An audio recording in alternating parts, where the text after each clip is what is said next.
checking the forecast. Things looking crazy, a storm on the horizon. The pressure is low, gotta get moving, put on a show. The news is all buzzing, state of alert, but we've got a plan, we're ready to work. Emergency Management Associates, we're here for the crisis, we're here for the fates. From the first sign of trouble to the all clear sign, we're on the front lines, we're one of a kind. Emergency Management Associates, we're the calm in the chaos, we're opening gates, connecting the dots and making the calls. We're picking you up when you're starting to fall.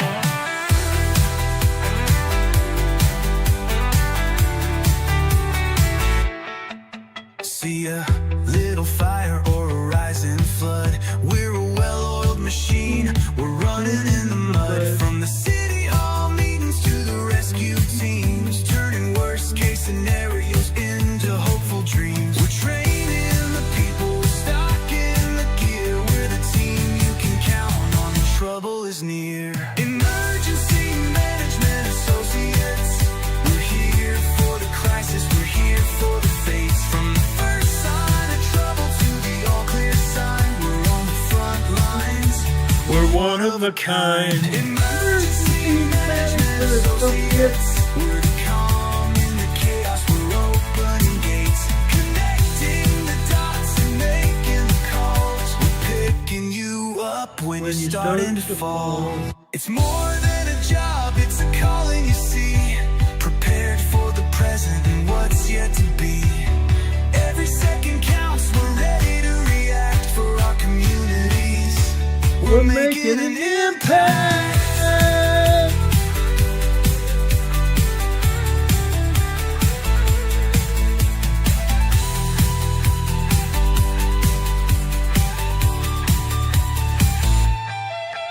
Emergency Management Associates, we're here for the crisis, we're here for the fates. From the first sign of trouble to the all clear sign, we're on the front lines, We're one of a kind. Emergency Management Associates. we're the calm in the chaos, we're opening gates, connecting the dots and making the calls. We're picking you up when you're starting to fall. Yeah, we're picking you up, we're ready to go. EMA, let's get this show on the road. Ladies and gentlemen, shall we get this show on the road? No, this is not Casey Kasem. This is Ron Tyler with the Emergency Management Associates, guys. We're on the show. We're ready to go. Let's do this thing. Let's do this thing, guys.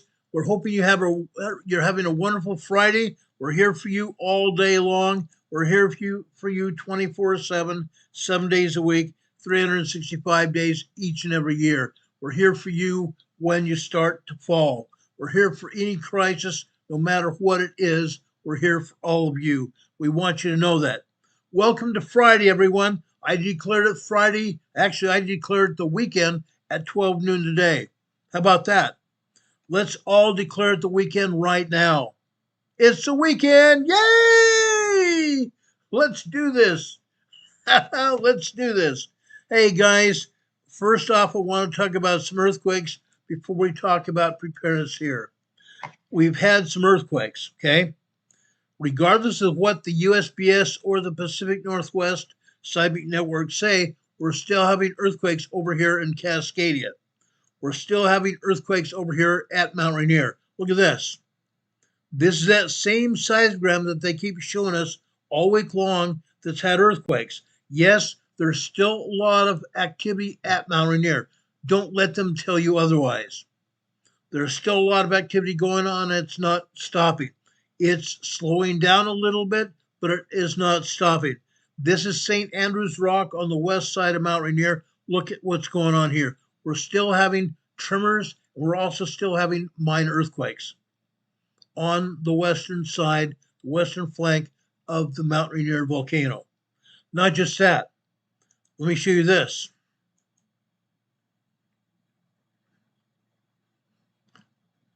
let me show you.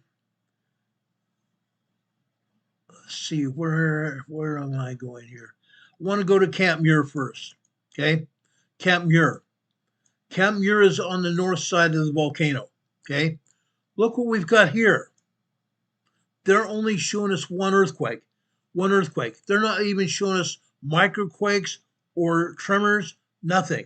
We have one earthquake here. Look at what we got. Guys, this is a 3.3, 3.4 earthquake this afternoon. Actually, later this morning, later this morning at Mount Rainier. Look at this. Okay? A 3.2, 3.3 earthquake here at Mount Rainier today. Just after 10:44 this morning. 10:44 this morning, guys. A 3.2, 3.3 earthquake here at Mount Rainier, and they can't deny it. It's happened. It's on multiple seismograms. This is showing up on multiple seismograms. Let me show you another one here.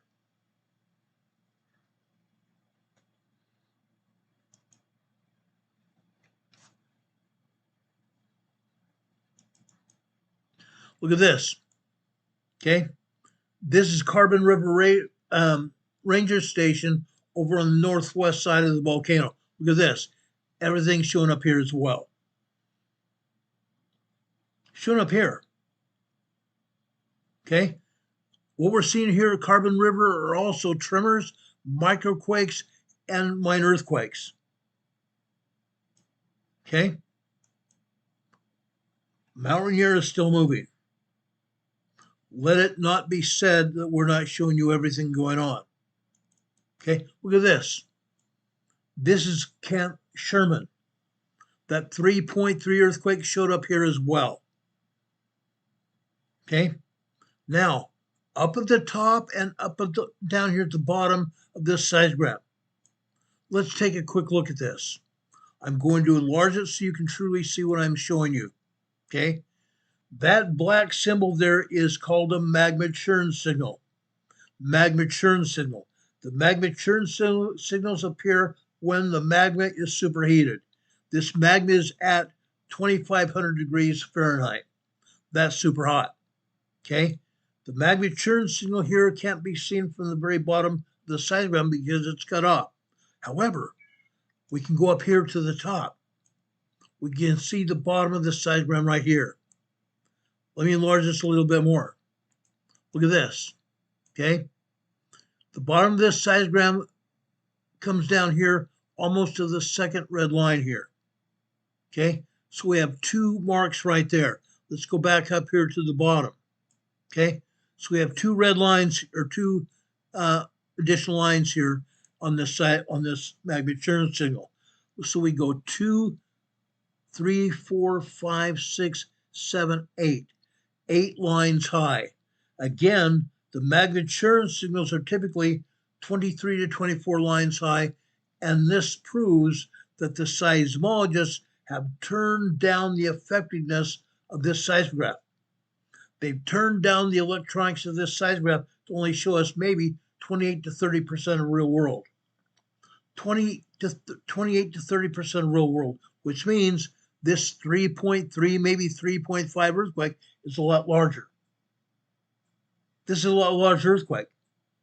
Guys, this may be as close as a 4.0 magnitude earthquake at Mount Rainier. At Mount Rainier.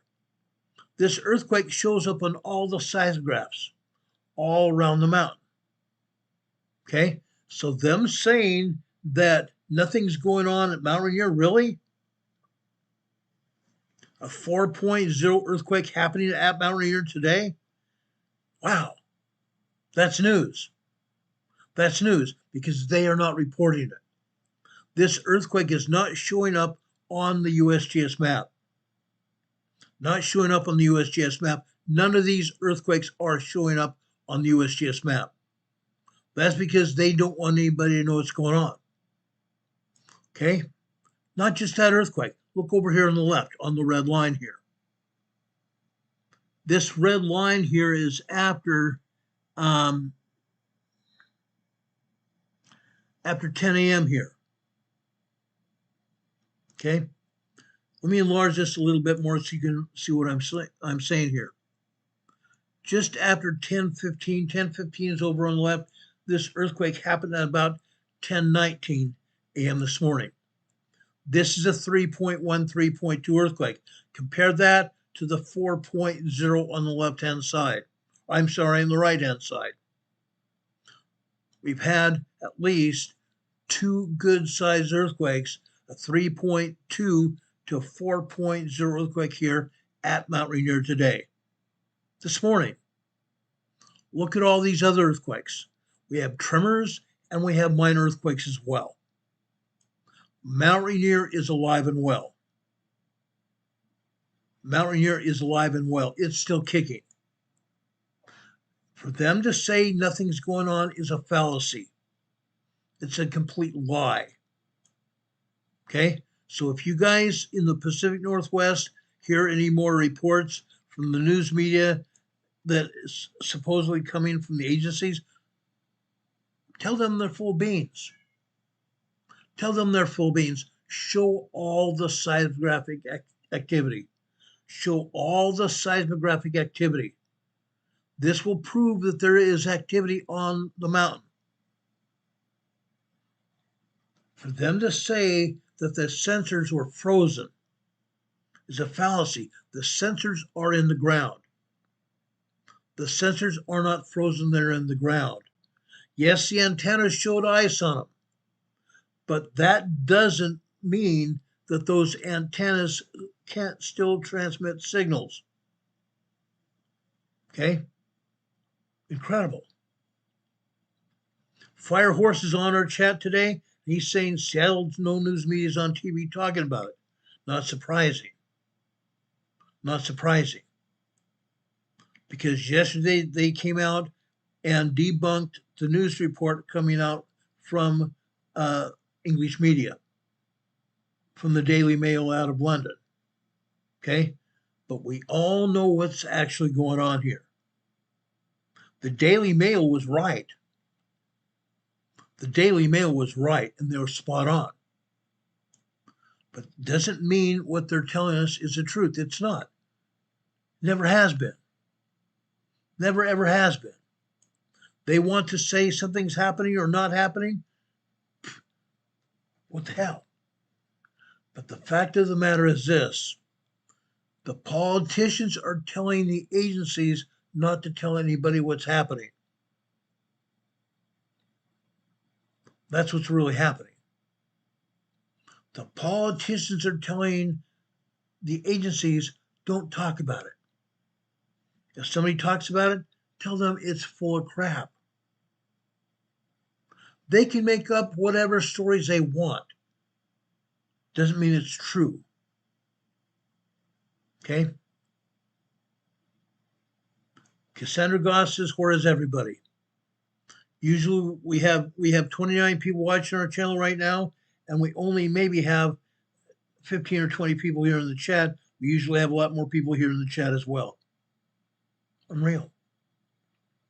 Also, friends and neighbors and family members, if you like what we're talking about, you appreciate the information we're giving you, please give us a thumbs up. That would be greatly appreciated. That way YouTube recognizes that there are people here on our channel that like what we're doing, that appreciate what we're doing, and that way YouTube will almost be forced to let other people here on YouTube see our work.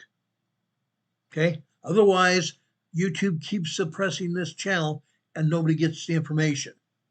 That's what's happening right now. YouTube is suppressing the information from this channel. They don't want to put it out because prior times the government says, oh, suppress these people that are talking about this. You need to suppress them. Guess what that's called? That's called censorship. That's what they have. That's what happened during the previous presidential administration. And Zuckerberg, who runs Facebook, and the people that run YouTube were called on the carpet months ago. They had to report to the Senate. They were called on the carpet in the Senate. They said, don't censor any more people. Don't do it. If you kick people off of YouTube, let them back in. If you kick people off of Facebook, Mr. Zuckerberg, let them back because they did not do any wrong. And to an extent, it worked for maybe a few days. But then again, YouTube keeps up with what they're doing. So did Zuckerberg on Facebook. They're still suppressing information. Okay? But as you can see, we're showing you what the real information is. Okay? It's not bad, but it's not good either. Okay? Again, Mount Rainier is moving. Mount Rainier is moving. We don't know when it's going to erupt, but with earthquakes like this that I just showed you, guess what? That's important information. Because if we continue to see these kinds of earthquakes happen, that means Mount Rainier is going to erupt at some point in time. Consistent 4.0s and large earthquakes are consistent with a mountain that's going to erupt. 4.0s on a consistent basis lead up to 5.0 eruption. Whenever there's a volcano eruption, there's a 5.0 earthquake to go along with it. Okay, this is coming. This is coming.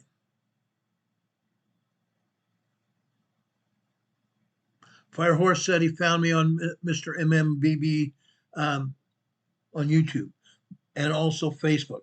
That's because I made mention of what the information he had. I've been doing this information for years. I've been putting out information about these volcanoes, what's going on in the Cascadia region for 6 years, 6.5 years actually. We started on the air back in 2016 with just a minimum budget. Actually 2019 with minimum budget. Now we've gotten a budget to put this show on the road and not be buffered. If any of you are getting buffered by YouTube, that's a different story. I've paid for bandwidth, a lot of bandwidth to keep this program on the air. We paid $253 a month to keep this program on the air. That's just for bandwidth alone, not to even take into account electricity or anything else. We pay for electricity, we pay for bandwidth, we also pay for security here. Malware Bits takes money, and what's the other one that we have here to help protect our computers? Anyway, we have quite a few things that we need to pay for to make sure this show goes on the air. That way you get what you have here. Okay? Get what you pay for here. Okay? Harbor Girl says she's at 35,000 feet. Really? Are you in the plane, Harbor Girl? At 35,000 feet high? Unreal. Unreal.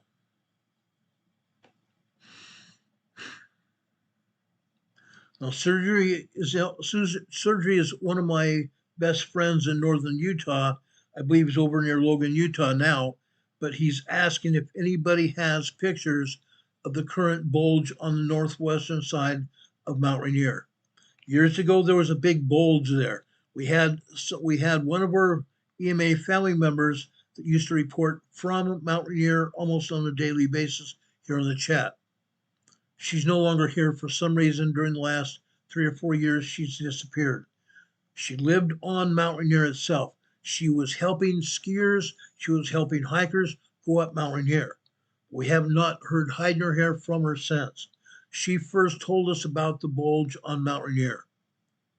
I believe it's still there, and it might be growing. So if you guys have pictures of the current bulge on the northwest side of the volcano, we'd like to see those as well. We'd like a different report too. If you have any pictures or have current information about what is going on in Mount Rainier and you live in the area, please write us at our email address, rltnspdema@gmail.com. Again, our email address is rltnspdema@gmail.com. Send us that information. Send us your comments. Send us your questions. Send us criticisms as well, or what things you might want to see on this program. Send us all that information. We'd like to hear from you. Okay? Also, we have our address scrolling across the bottom of the screen. Our address here is 504 Bethel Road, box 401. Morganton, North Carolina. The zip code here is 28655. That's important because you guys can send us letters and cards. We haven't had a card since September. That's a long time. We used to get cards and letters every week. We haven't had any cards and letters in a very long time. Inside your cards or letters, you can also send a donation to our program in the form of cash and or a check and send it to our program. We greatly appreciate that as well. Okay. Also here, let me raise up this sidegram here. You'll see our PayPal addresses here as well. Our Venmo is not working right now, but you can make donations direct to our PayPal addresses, and that will get us able to keep this program on there as well. Thank you for your donations, and thank you for interest in our program and being part of our EMA family here on YouTube. Okay? But Ranier is not the only worry we have over in the Pacific Northwest. Mount St. Helens is also moving. Mount St. Helens is also moving. I'm going to show you now the seismogram showing the magma movement at Mount St. Helens. This is called the September lobe SCP seismograph. That's where this comes from. The SCP seismograph is a 5-channel seismograph. This is the channel on the September lobe seismograph that you see at BDF CC01. BDF CC01. Okay? What you see here. Up at the top, you see very little magma activity. These wavy lines are called VLF waves, very low frequency waves. The very low frequency waves are caused by magma entering the volcano. Magma under high pressure entering the volcano. The wavier the lines, the more magma that's coming into the volcano. And as you can see, this is what's going on here at September lobe at Mount St. Helens today. This morning. Now, let me show you another diagram from Mount St. Helens. This is important as well. Okay, look at this. This is the main seismogram you see when you bring up September lobe. They are disguising it, okay? All this gibberish behind these lines here, these vertical lines, all that gibberish is what they call abstract. Abstract, to try to get your attention drawn away from what is actually happening on the seismograph. Okay, what you see here are earthquakes. Earthquakes. Last night, in the center right here. Look at that earthquake. Okay, that's a 2.7, 2.8 earthquake there. There are also other tremors and minor earthquakes here as well. Down here at the bottom on the blue line here. That earthquake happened just after 5:32 this morning. Again, that's just a 2.4, 2.5 earthquake. Then here today, later this morning, okay, on this blue line. On the left, the blue line is 10:15 this morning. Over here, we are now looking at 10:44 this morning. 10:44 this morning. 2.7, 2.8 earthquake here at Mount Rainier. But what's wrong with this picture? What's wrong with this picture? All the heavy-duty magma activity was later this morning, right? You saw it. Where are the other earthquakes that are caused by that incoming magma? That magma coming into the magma chamber, fracturing rock inside the magma chamber, causing earth movement. Where's that? They have deleted it off the seismograms. They've completely deleted it off the seismograms. They're not showing all the activity because they're hiding it. They're hiding it. Okay? We've shown you activity before at different seismograms around Mount St. Helens. It's still ongoing. But again, the agencies are hiding the information. Heaven forbid they let us know what's actually going on. Unreal. Unreal. Firehorse, our email is also down in the program description directly below this video this morning. Okay? Our email address is also directly below this video this morning or this afternoon in the top of the program description. Okay? You're going to find a join button where you can join here as a member of our program here on YouTube. And as a result, you can also join as a member of our program. You can also join members only programs that we have occasionally here. Members only programs, we give you information you're only going to get here on this program if you're a member. Nobody else gets that information but you. Okay?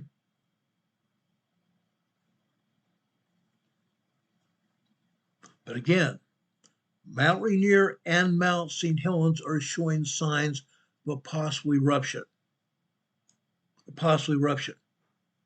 Now, in order for that eruption to continue, there have to be significant earthquakes leading up to the eruption, i.e.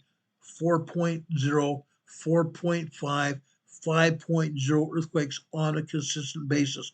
Right now, that is not happening. However, all the other activity is also leading up to that point. All the activity that we've been showing you here on the seismograms is leading up to the point where we're going to see consistent 4.0s, 4.5s, and 5.0 earthquakes happening here at this volcano. This is what they saw happening at the volcanoes back when it last erupted.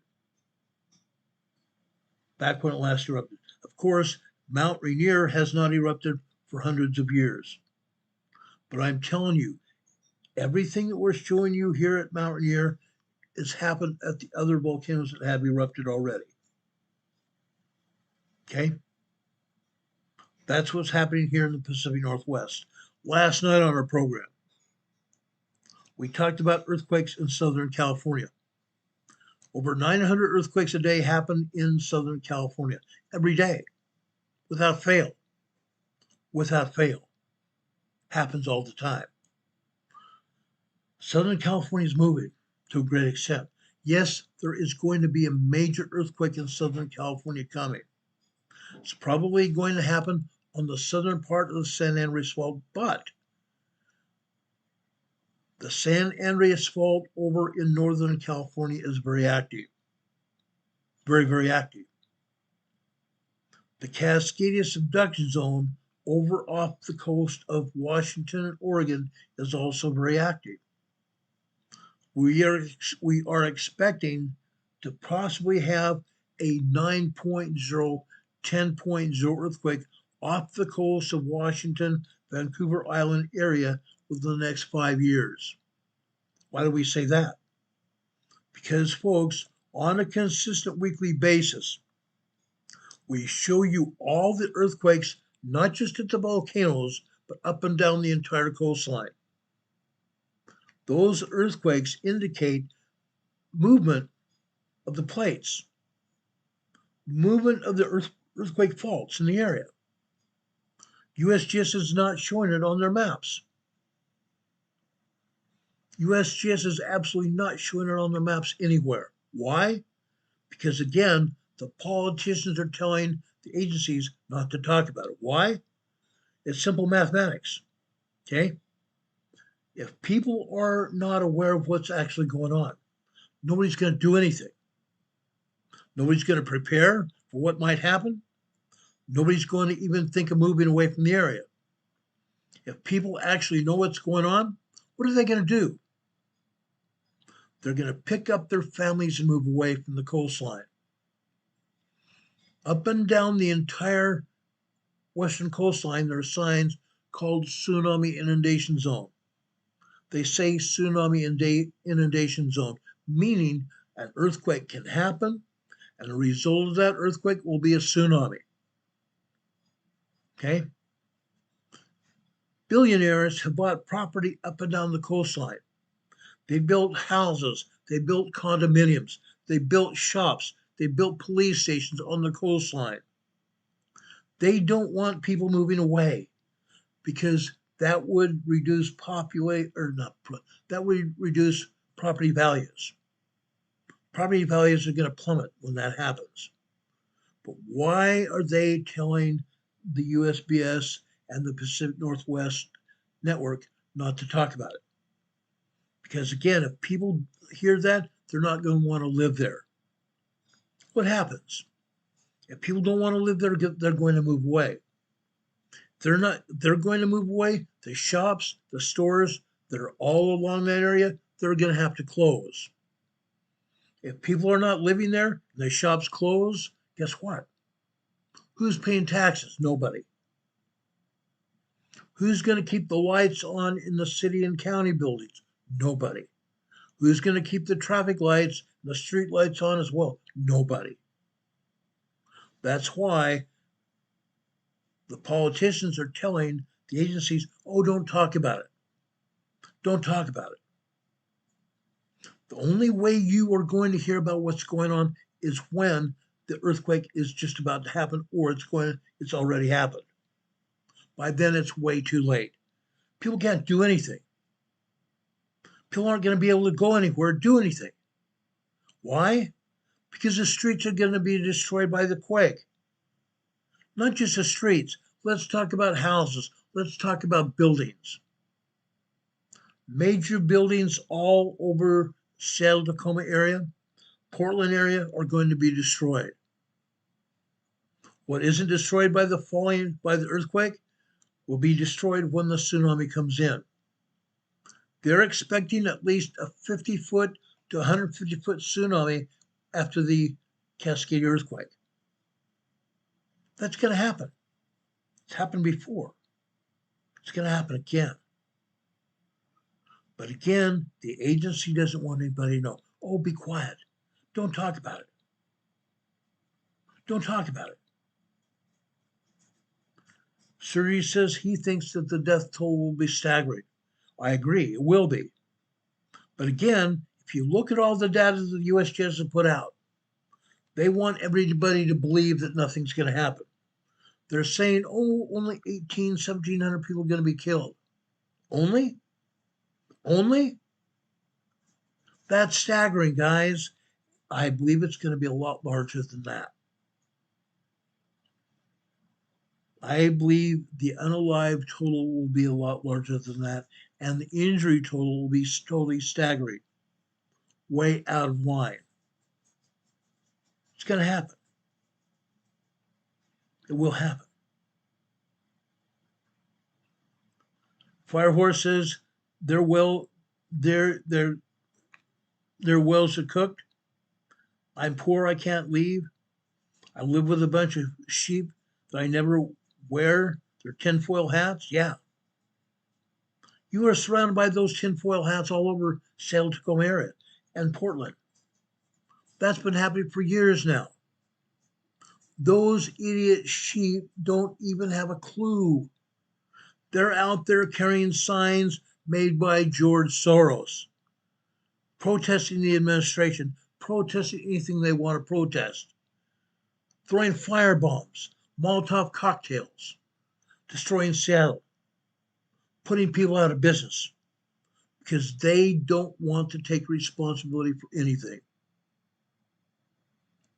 Tens of thousands of sheep are out on the streets. They have no clue. When that earthquake hits, those sheep will be turned into believers. But it will be too late. Because when the buildings start to fall down, their cars can't move, their bicycles can't go anywhere, because the roads are destroyed, their homes and buildings have been destroyed. Now, guys, I have a lot of friends there in the Pacific Northwest. Firehorse, you're only one of them. I have many friends in the Pacific Northwest. Many people are elderly. They told me that they live in buildings in the Seattle, Tacoma area, 5 or 6 floors up. They're handicapped. They can't go anywhere. What I am telling you you all that are in that position. If you're high enough up, you might survive what happens. You might survive what happens. The lower floors of your buildings will probably be totally destroyed and pancake. But if you live on one of the upper floors, you might survive. You also might survive the tsunami. Prepare. Prepare. We're going to talk about emergency and preparedness in just a few minutes. Prepare like what's going to happen tomorrow. And you might be fine. You might be fine. We talk about emergency preparedness 7 days a week. On Fridays especially, we dedicate part of our program on Fridays to nothing but emergency preparedness. We call it Preparedness Friday. Preparedness Friday. I've talked about Southern California yesterday. I talked briefly now about what's going on in the Pacific Northwest. Now they're still lying to us. Let's go over to the New Madrid Fault now. Earthquakes are still happening on the New Madrid Fault. For example, this seismogram. This seismogram is at Hetachikun, Arkansas. Look at what's going on here. Look at what's going on here, guys. Let me enlarge this seismogram so you can see what I'm talking about. The top of this seismogram here is midnight last night. All you are seeing here are tremors and microquakes. All you're seeing here for the first few hours of today are tremors and microquakes. Tremors and microquakes are normal. Those are normal. Those tremors and microquakes never do any damage. But what happens later this morning? Okay? Just after, over here on the right-hand side, on the black line on the left-hand side, it's 7 a.m. this morning, Central Time. 7 a.m. this morning, Central Time. Over here on the right side, you start seeing some activity build up. Tremor buildup. 7:14 this morning, tremor buildup. Then by 7:15 on the left-hand side on the red line, you see some earthquakes happening. Okay? You see a 2.8, 2.9 earthquake hit. Then you see more tremors. 2 minutes later, you see a 2.0 earthquake on that red line. Then we drop down to 9:45 on the green line on the left-hand side. 9:45 on the green line on the left-hand side. We go over to the right. Okay? We see an earthquake on the right-hand side on the green line. That is 9:57 a.m. this morning. 9:57 a.m. this morning.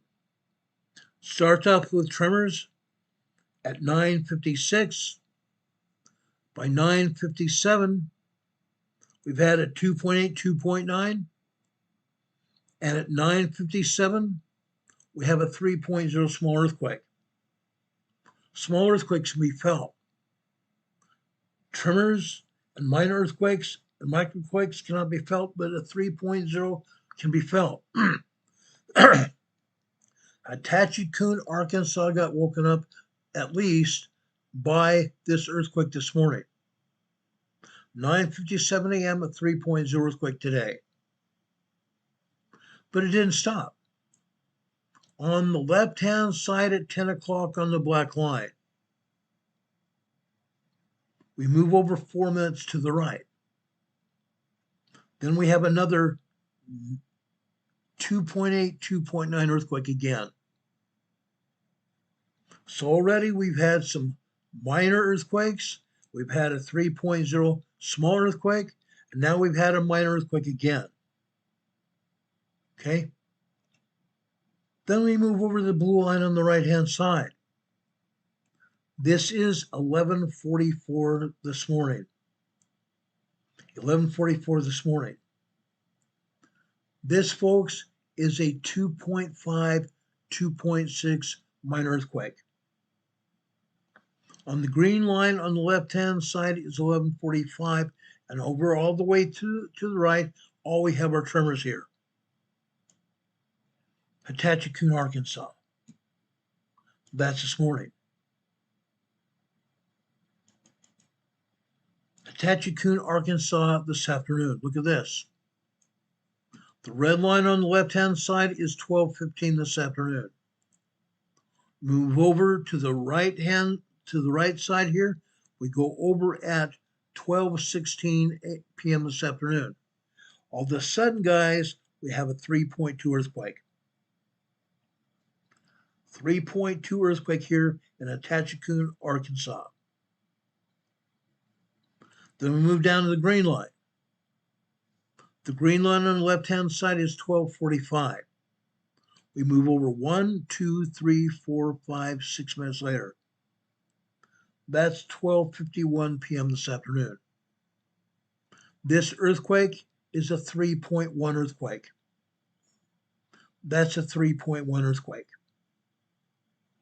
Multiple earthquakes back to back, as you can see. Okay.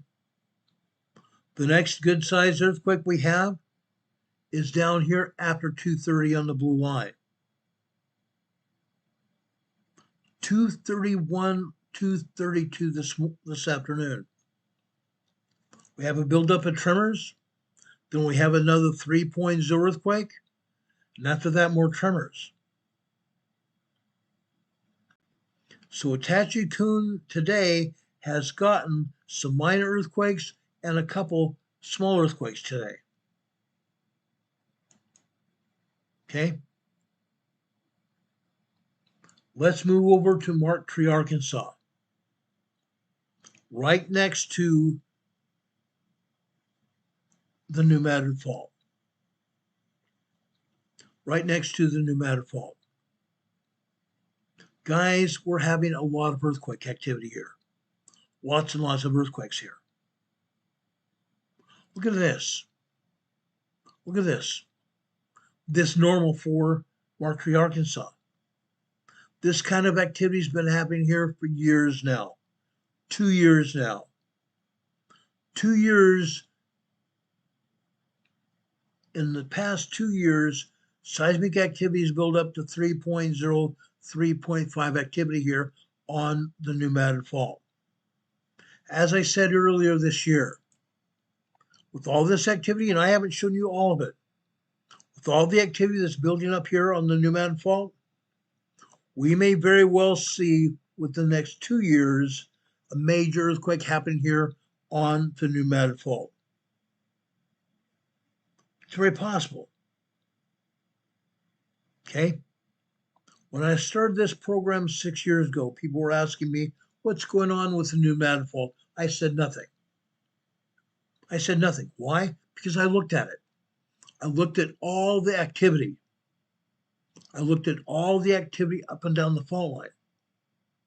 All we could see then was tremors, microquakes and tremors. 0.5, 0.9 microquakes, 1.0 to 1.9 tremors. That was all. Nothing more than that.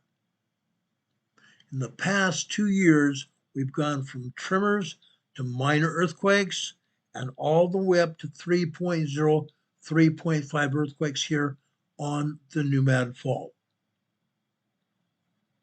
Here, Marktree, Arkansas. Look over at the right, okay? The red line on the left would be midnight, 12:15 this morning. Over here on the right, now we are at 12:13, 12:14 this morning. Look at these earthquakes. These earthquakes are minor quakes. These are 2.6, 2.7, 2.8 earthquakes here. 2 minutes. But the activity does not stop after that. It continues over on the left-hand side on the blue line. Now we are at 12:30.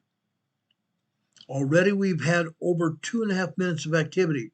It continues after 12:30 this morning to 12:31 this morning. 3 minutes of seismic activity back to back.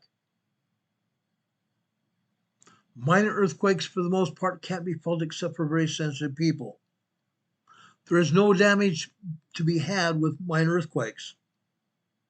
Damage starts with small 3.0, 3.5, 3.9, and then we jump to 4.0 to 4.9 moderate earthquakes. That's when the real damage happens. 3.0, 3.9, we feel some trembling beneath our feet. We feel things in our homes and our businesses rattling around. That happens. That's what's happening here. Okay? Then we jump down to 1:15 this morning on the left-hand side.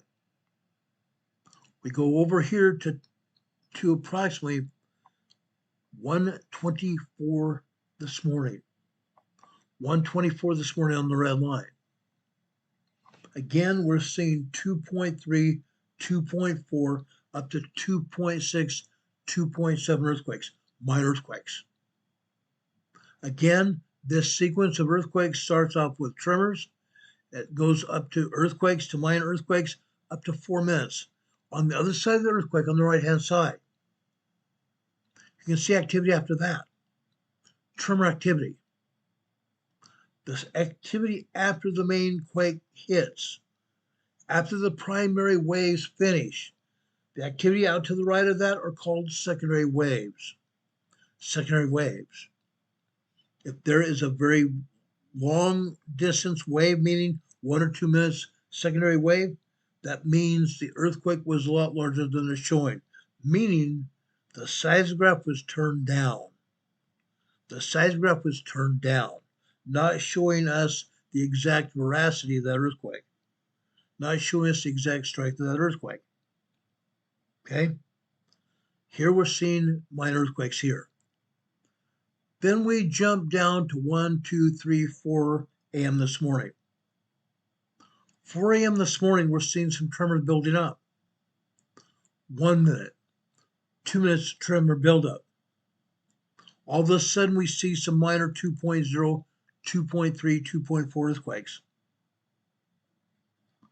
2.8, 2.9 earthquakes for a full minute. Then all of a sudden, the seismic sequence starts getting cut off. The top and the bottom of the seismic sequence are cut off. That means the agency did not want us to see the strength of this earthquake.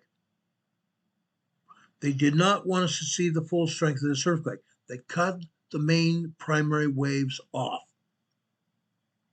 This earthquake was a 3.5 earthquake here this morning at Mark Tree, Arkansas. 3.5 earthquake here at Mark Tree, Arkansas. The next one we see building on the right-hand side on the green line. Okay?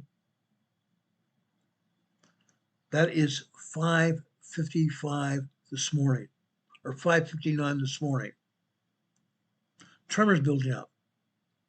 5:56, 5:57, 5:58, 5:59. Tremor build up. Then we come over here to 6 a.m. on the black line. Suddenly we see minor earthquakes again. 2.6, 2.7. Then it goes back down, then it rises drastically. All of a sudden we have 2.9, 3.0 earthquake sequence, small earthquakes. We go from minor to small earthquakes here. Then it goes down again. The strength of the earthquakes decreases. We see that. There's almost a full 2 minutes of seismic decrease, which means that is a secondary wave. To have a 2.9, 3.0 earthquake, then have a secondary wave lasting over 2 minutes, that means this earthquake was actually a 3.2, 3.4 earthquake. Yeah. They turned down the seismograph here. They turn down the seismograph. Heaven forbid we see exactly what's going on. The next black line is 7 a.m. this morning. On the right side, 7:12, 7:13 this morning, tremor and minor earthquake activity. Tremor and minor earthquake activity, 2.0, 2.3 earthquakes. Then the next sequence we have here, on the blue line, after 9:30. 9:30 in the morning on the left-hand side of the blue line down here. Then the blue line gets obscured by the earthquake at 10 a.m., after 10 a.m. Okay, so we have minor earthquakes at approximately 9:31, 9:32, 9:33, 9:34 this morning. We see that activity. Then we also see a secondary wave out to the side, 3-minute secondary wave, which means the seismograph again, the seismograph itself is turned down. The seismograph is only showing us what they, the seismologists, want us to see, which is less of an earthquake. Then at 10 a.m., look what happens at 10 a.m. on the black line here. We start off with tremors again. 10:01, we have a minor earthquake. 2.5, 2.6 earthquake. After that, a 2.8, 2.9. Then it goes to nearly a 3.0 earthquake. 2.9, 3.0 earthquake. Look at all that activity here. Look at all the activity. Again, look at the top and the bottom of that sequence. Look at the top and the bottom of that sequence. They cut off the top and they cut off the bottom again. This is probably a 3.0, 3.1 earthquake. And it lasted 2 minutes long. 2-minute long earthquake. Okay? 10:45 on the green line. We go over to the right. Tremor activity. The tremor activity starts right off at 10:45. It gets up to about 1.5, 1.7 tremor. Long duration tremor. Then it kicks off. Stops. After that, all we see are tiny tremors here. That's a lot of activity here at Marjorie, Arkansas this morning.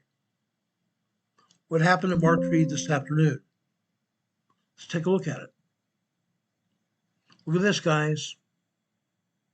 The seismic activity didn't necessarily stop. It got less. After 12 noon on the left-hand side, it got less. 12:15, about 12:20 this afternoon. More tremors, possibly getting up to 2.0, 2.1 minor earthquakes there. Look at that. Tremors and minor earthquakes. The blue line, more tremors. 12:30, 12:45, more tremors. Tremors continue on the green line all afternoon long there. After 1 p.m. on the left-hand side on the black line, tiny, tiny tremors. Tremors increased over here at 1:14 this afternoon. What happens on the red line after 1:15? Tremors increased at 2.0 by 12:16. 2.0. 2.6. 2.9, 3.0. And within seconds, we have a full 3.0 earthquake here. A full 3.0 earthquake here at Marjorie, Arkansas. Then dies off. At 2 p.m., you can see more tremor activity here. That black line here at 2 p.m., tremor activity dies off and more begins about 12:13, or I'm sorry, 2:13 this afternoon.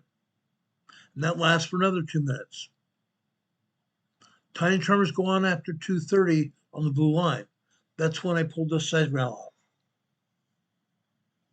Okay? Mark Tree, Arkansas is moving, isn't it? It absolutely is. Let's go south from there. It doesn't stop. Truman, Arkansas. Truman, Arkansas, look at this. Tremors and minor earthquakes here. We dropped down here to 345 this morning. Truman, Arkansas. Start off with tremors here. Builds up to 2.4, 2.5 minor earthquake. 2.7 minor earthquake. At approximately 3:58 this morning. 3:48, I'm sorry, 3:48 this morning. 3.0 earthquake. 3.0 earthquake. Look at all these other tremors and minor earthquakes here this morning. Mark Tree, Arkansas. This is just south of this is Truman. This is Truman, Arkansas. This is just south of Mark Tree. Let's look at Mark Tree, Arkansas, or not Mark Tree, Truman, Arkansas this afternoon. It continued, didn't it? In this case, we have long duration tremor activity at 1 p.m. this afternoon. We have minor earthquakes, 2.0 earthquakes. Those 2.0 earthquakes are continuing for nearly 2 minutes. And after those 2 minutes, then it downgrades itself to tremors, long duration tremor activity. 2:45, the same thing.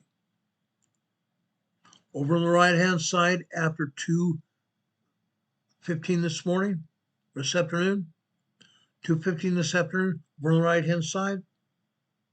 This time, this is 2:28, 2:29, we have tremors again. 2:30 on the left-hand side of the blue line, more tremors, long duration tremors here. Truman, Arkansas. Let's go down south to Tyrone, Arkansas. Up and down the entire New Madrid Fault here in Arkansas, we're seeing earthquakes, aren't we? Yes. Tremors at the top here at Tyrone, Arkansas. Then all of a sudden, we go down to 2, 3, 4, 4:15. We're starting to see some tremor activity. 5:15. We have our first 2.5, 2.6 earthquake here. 5:15 this morning. Then after that, more tremor activity.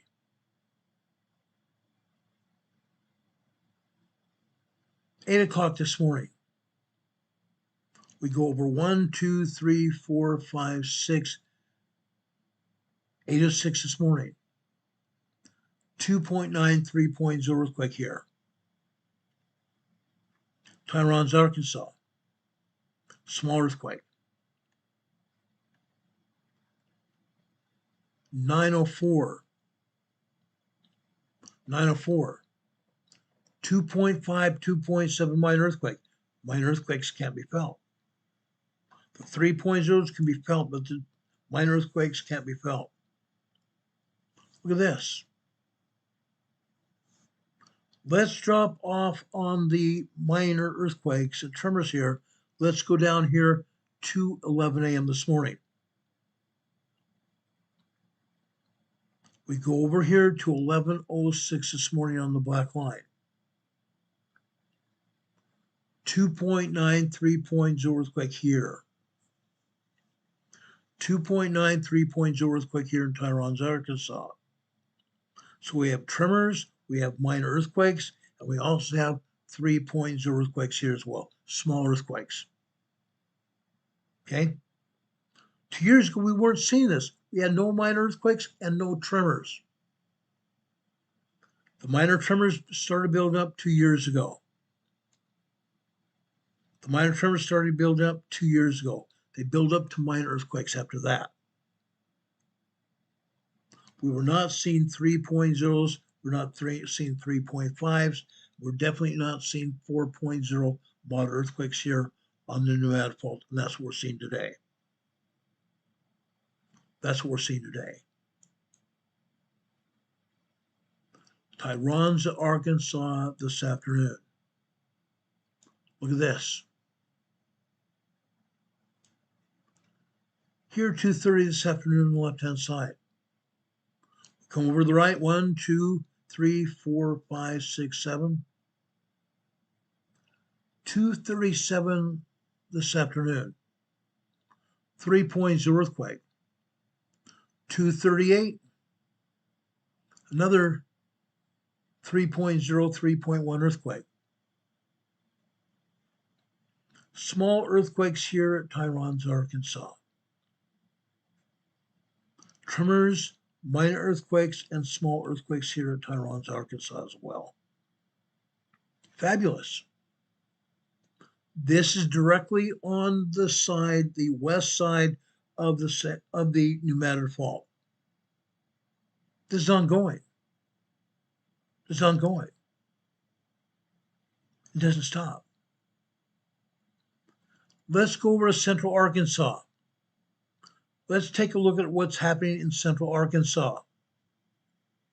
About 200 miles west of the New Madrid Fault. Ozark Folk Center, Arkansas. Look at this. 2 years ago, all we had here were tremors. Tiny, tiny tremors. That's it. A year ago, we started seeing minor earthquakes. 2.0 and larger minor earthquakes. Then this year, these minor earthquakes have gotten into 3.0 earthquakes here as well. This is Central Arkansas, guys. This is west, approximately 200 miles west of the New Madrid Fault. Look at this. 3.0 earthquakes here. All over. Literally all over. 3:58 this morning, we had a 2.5 earthquake on the right-hand side on the green line. Then microquakes after that. Then suddenly, at 6:56 this morning, we had a 2.8. Then we had a 3.0 seconds later. 3.0 small quake. Drops off to tremors again. Just slightly over a minute later, we have another 3.0 earthquake here. Fascinating. What happens the rest of the morning? On and off 3.0 earthquakes. On and off 3.0 earthquakes. We have 1, 2, 3, 4, 5, 6, 7, 8, 9, 10, 11, 12, 13, 14, 15, 16, 17 3.0 earthquakes. 17 3.0 earthquakes here. That does not mean that the seismic energy just stopped after one 3.0 earthquake. Some of these earthquakes you see are thick earthquakes, meaning the seismic energy just didn't pop and stop. Earthquakes back to back. The seismic shaking didn't stop after the initial quake. It continued. That's what we see here at Ozark Folk Center. Did it continue this afternoon? It sure did. Let me show you Ozark Folk Center this afternoon.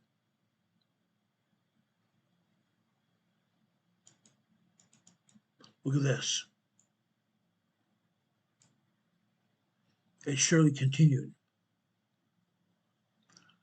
12:43 this afternoon on the blue line. 3.2 earthquake. 3.2 earthquake.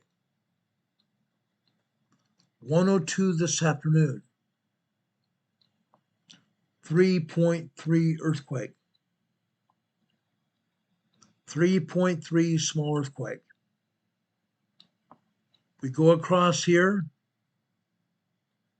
to approximately 2:12 this afternoon. We have 2.3, 2.9, 3.0. Then we have another 3.2, 3.3 earthquake here. Okay. That is 1:12 this afternoon. Didn't stop. On the red line beneath the black, we had some more 2.9, 3.0 earthquakes. After 2:15, also on the red line. 2.8, 2.9 earthquake. Maybe just about a minute later, we have another 2.7, 2.8. The shaking did not stop this afternoon at all. I believe since I picked up this seismogram here, it continued again. We see more. We see more this afternoon. It has not stopped. The New Madrid fault is moving, guys. The New Madrid fault is moving. Let's go over to Missouri. Barker Cemetery, Missouri. Now we're talking about the center of the New Madrid fault. What's going on here? Barker Cemetery, we have been used to seeing tremors and minor earthquakes up until 2 years ago. Tremors only, and then all of a sudden 2 years ago, the minor earthquakes started happening. 2.0, 2.4, 2.5 minor earthquakes. Today, all we see here are 2.2, 2.4 earthquakes. Last week, I showed you a lot of 3.0 earthquakes here at Barker Cemetery. Yeah. Today, it's calmed down. Today, this is calm. Let's look at Barker Cemetery this afternoon.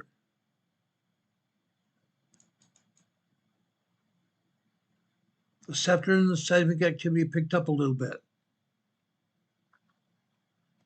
Here we're still seeing minor earthquakes up at the top on the blue line. Okay. Blue line on the left-hand side is 130. Here we're at 139 this afternoon. 2.0 earthquake. We move over here to the right. This is 1:43 this afternoon. 2.7, 2.8 earthquake. We drop down to 1 p.m. this afternoon, 1:01 p.m. this afternoon, 1:02 p.m. this afternoon. Tremors. Small tremors. 1.4, 1.5 tremors. 1:33 this afternoon. 2.4 earthquake. 1:50 this afternoon on the green line. 2.3 earthquake. 2.3 minor earthquake. This is pretty much normal, except during the past few weeks we've had some 3.0 small quakes as well. So things have calmed down here in Barker Cemetery, the center part of the New Madrid fault. Fascinating. Cool. How about Guam, Missouri? All these towns and cities are along the New Madrid fault, right alongside the fault, right alongside the river. Look what we're seeing. Long duration tremors that turning into minor earthquakes before they dissipate into tremors again. Long duration tremors that turn into a 2.0, 2.1 earthquake, and then dissipate back to tremors again. But we come down to 1, 2, 3, 4, 5, 6 a.m. this morning. 6:01. 2.1 earthquake. 2.1 earthquake. Over the right-hand side, that's 6:14 this morning. Tremors. 6:44 this morning. More tremor on the blue line on the right. Drop down the green line. Over the left-hand side, this is 6:47 this morning. Another tremor. We go over here to the right. This is 6:51, actually 6:53 this morning. 2.7, 2.8 earthquake. More tremors. We drop down next to the green line after 7:45. 7:45, we have 2.0, 2.1 earthquake. Tremors after that. Tremors after that until 7:47, 7:48. Another 2.1, 2.2 earthquake. More tremors. More tremors. 10:15 on the red line down here. Second red line from the bottom. More tremors here. Maybe building up to 2.0 earthquake and then dissipating again to tremors. 11:15, the same thing. Guam, Missouri this morning. Sorry, that's not the one.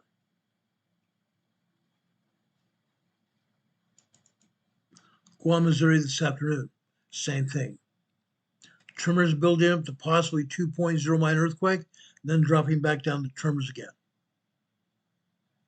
Okay? Guam, Missouri. We've actually seen 3.5 earthquakes here in Guam, Missouri before. So seismic activity is popped down a little bit. Calm down.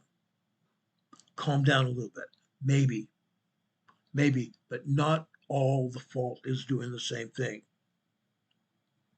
Not all the fault is doing the same thing. Kewanee, Missouri here. Kewanee, Missouri. The same thing's happening here. Last week I showed you full-blown small 3.2, 3.5 earthquakes happening here in Kewanee, Missouri. This is central Missouri, the central part of the New Madrid Fault. Now we're having long duration tremor activity here. Kewanee, Missouri this afternoon. Look at all these tiny tremors here. Then after 1:50 this afternoon, 1:52, tremor activity, building up to 2.0, 2.5, and 2.7 minor earthquakes before dissipating back down to tremors again. Fascinating, huh? Absolutely is. The New Madrid Fault is moving. It's moving a great deal. Okay? Moving a great deal. Let's look at Matthews, Missouri this afternoon. Look at this. By the way, this morning you don't see the diagram this morning because all this morning was long duration tremors. Start off this way. Start off with tremors here. 1:45 this afternoon with tremors. 1:46, tremors. Before 1:47, we had 2.0 earthquakes. 1:47, we had 2.2, 2.3 earthquakes. Before 148, we're now at 2.8 earthquake activity. 2.8 earthquake activity. Then it starts dropping off back down to minor earthquakes and then back down to tremors again. Matthews, Missouri. We've seen 3.0 earthquakes here before. Incredible. How about Portersville, Missouri? Portersville, Missouri is right alongside the new Madrid Fault in Missouri. We've seen a lot of 3.0 earthquakes, 3.0, 3.2 activity here in Portersville, Missouri before. Today, this morning, what do we see? After 5:30 this morning, 5:35, 5:36 this morning, 2.8, 2.9, 3.0 earthquakes, off and on for 2.5 minutes. 2.8, 2.9, 3.0 earthquakes for 2.5 minutes here. The minor earthquakes you couldn't feel, but the 3.0 you could. What if this was a 3.0, 3.5 earthquake? You would have felt a full 2.5 minutes worth of shaking. It's happened. It's happened before here in Portersville. It's going to happen again. Okay? 7:45 this morning, 7:49 this morning. More tremors and minor earthquakes here. Upwards of a 2.6, 2.7 earthquake here. Minor earthquakes and tremors here. Portersville, Missouri. I'm not done. Portersville, Missouri this afternoon, the same thing. Long duration tremors, then all of a sudden at 3:15 this afternoon, 3:15. We drop over here to 3:20. 3:21 tremors. 3:22, all of a sudden it's 2.0 earthquake again. 2.0, 2.3 earthquakes here. For again, how long? 2.5 minutes. Probably a total of 5 minutes between all the tremors and all the minor earthquakes here. That's a long time to endure an earthquake sequence. It's happened here.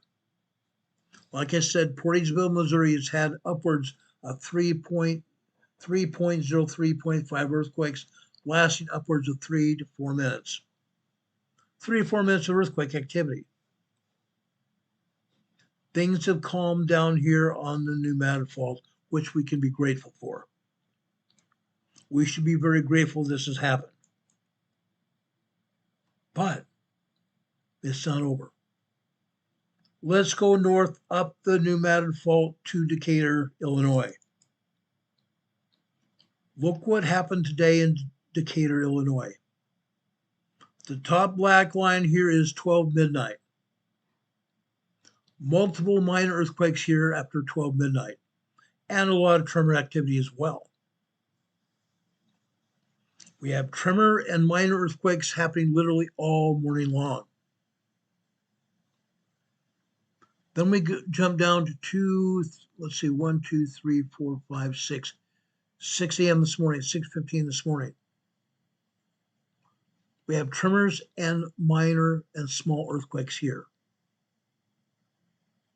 2.8, 2.9, 3.0 earthquakes.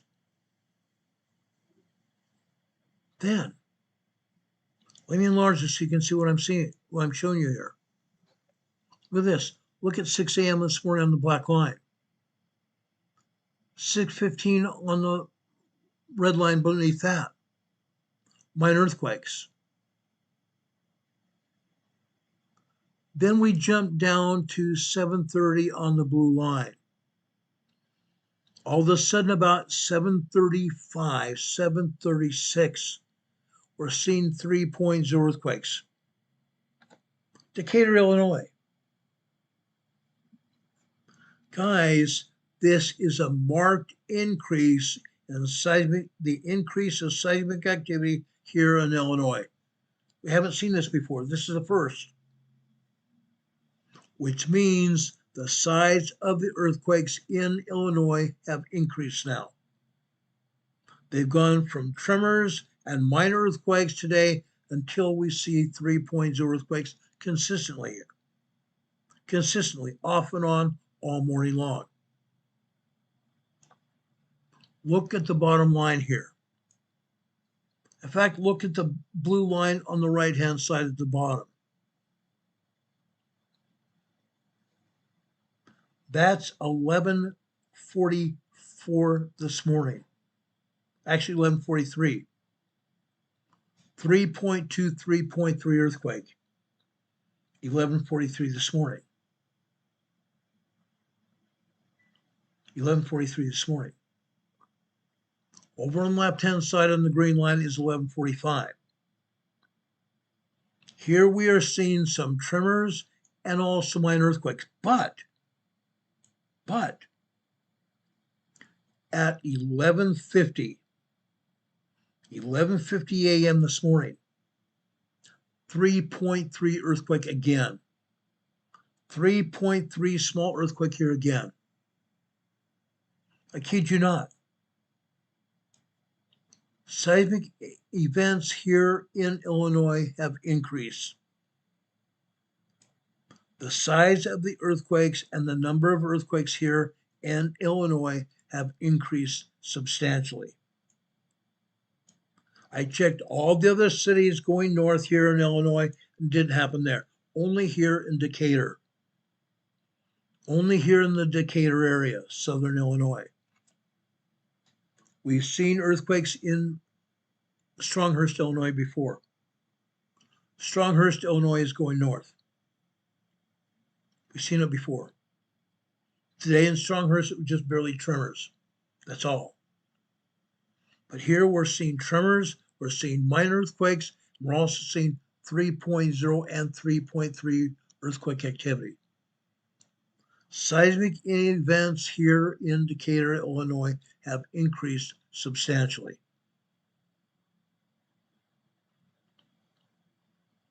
So I've shown you the north side.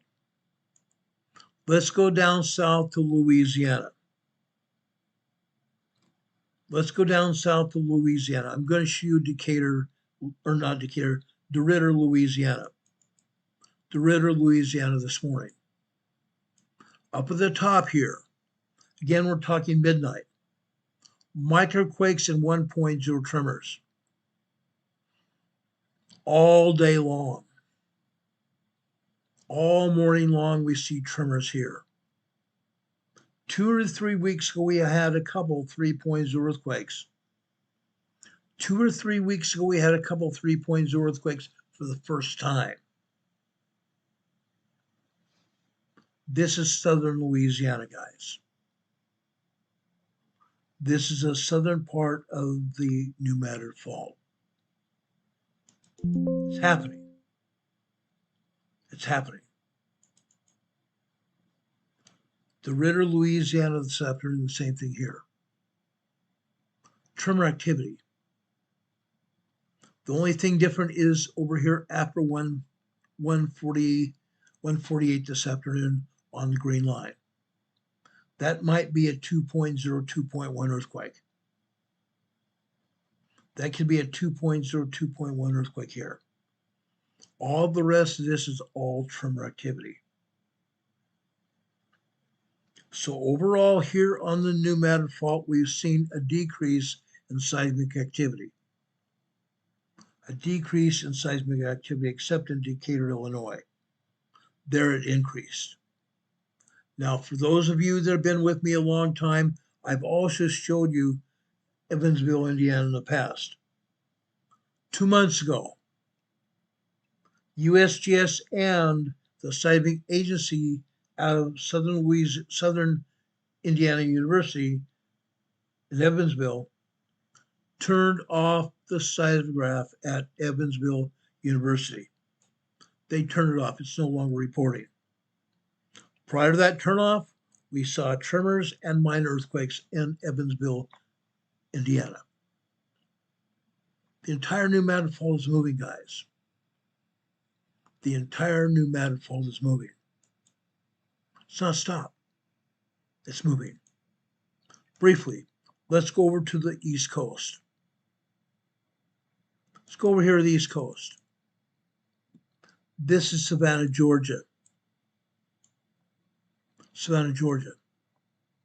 Up at the top here, we have tremors. Nothing but tremors here.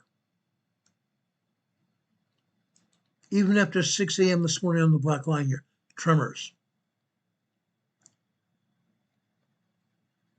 Actually 5, I'm sorry, it was 5 a.m. this morning. Tremor activity, 5:30, 5:15, 5:30, tremor activity. Then at 5:32, we have our first 2.2 earthquake. 2.2 minor earthquake. Then what happens? Look at the red line here. The red line on the left-hand side is 6:15. We come over here to 6:20, 6:25 this morning. 3.0 earthquakes. 3.0 earthquakes almost back to back here. Multiple 3.0 earthquakes here. Savannah, Georgia. Then after 8:30, 8:35, we have another 3.0 earthquake here. Savannah, Georgia.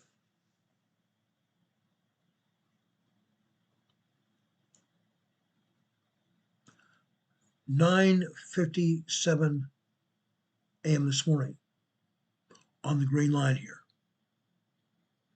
9:57 this morning, another 3.0 earthquake. Small earthquakes here. Savannah, Georgia. Here you're seeing tremors, and you're also seeing a lot of minor earthquakes here. Savannah, Georgia is also moving, guys. It's moving a great deal. Savannah, Georgia's always been moving.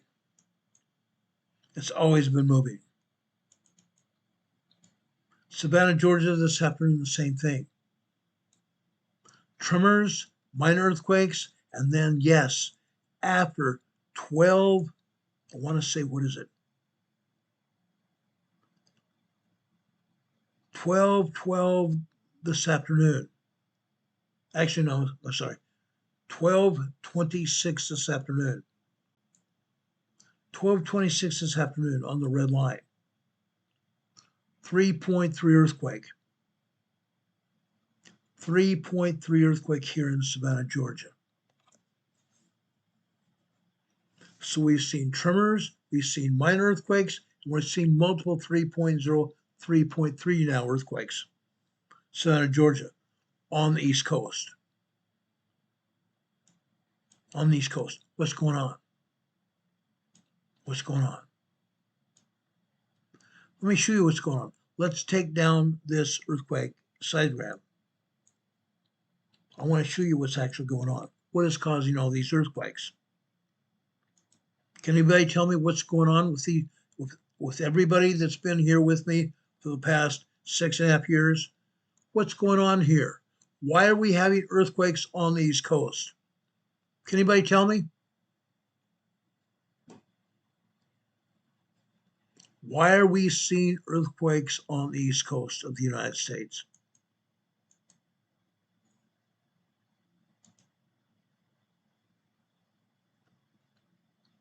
Why are we seeing earthquakes on the East Coast, guys? I'll come back down here to the South Pacific in a minute. Come back down here to the South Pacific in a minute. Over here in the North Atlantic here. The Mid-Atlantic Fault is moving. The Mid-Atlantic Fault is moving here, guys. The Mid-Atlantic Plate is expanding. The mid-Atlantic plate is expanding, guys. It's going like this. The Atlantic plate is expanding from the middle like this. It's pushing Africa and Europe in an easterly direction. It's pushing the United States, Canada, Greenland, and even northern Mexico in a southwesterly direction like this. Pushing the East Coast. Pushing the East Coast, guys. That's what's going on here. That's why we're seeing earthquakes here on the East Coast, both in the United States and Canada. Both in the United States and Canada. And recently, within the last week, we've seen earthquakes over here on the east coast of Greenland. We've seen earthquakes over here in the Davis Strait between Greenland and Canada. We see earthquakes over here in New Brunswick, Canada, eastern Canada here. These earthquakes happen every day. For the most part, they are tremors and minor earthquakes, no more than that. I believe we've only seen one 3.0 earthquake here in Canada on the East Coast. On the East Coast. All the earthquakes and tremors that happen here in the United States and Canada happen as a result of the mid-Atlantic plate expanding like this. Africa and Europe are being pushed in the easterly direction, and Greenland, Canada, the United States, and northern Mexico are being pushed in a southwesterly direction. Okay? What's happening here? What's happening here? You see an earthquake over here in southern South Carolina. Ladson, South Carolina. This earthquake is a 2.0 earthquake here in Ladson, South Carolina. That isn't that far from Savannah. It's north of Savannah, Georgia, but I'm also going to show you earthquakes here in South Carolina as well. Just about a minute. The entire United States is being pushed. The entire United States is being pushed. Let me zoom in here. See the mountainous areas here on the eastern seaboard? In the southern part of the mountains here, these are called the Blue Ridge Mountains here. The Blue Ridge Mountains is all part of the Appalachian Mountains here. It's all part of the Appalachian Mountains. What does that constitute? This constitutes the Eastern Continental Divide. The Eastern Continental Divide. That means everything on the east side of the Continental Divide belongs to the Atlantic Plate. True. True. I live on the Atlantic Plate in the foothills of the Blue Ridge Mountains here in North Carolina. I live on the Atlantic Plate. Again, the Atlantic Plate is pushing the United States, Canada, and northern Mexico in a southwesterly direction. That is what is causing earthquakes here on the North American continent. Let's go back to the earthquake map, or back to the earthquake here. Let's continue to show you what's actually happening here. That's Savannah, Georgia. Guess what? It doesn't stop.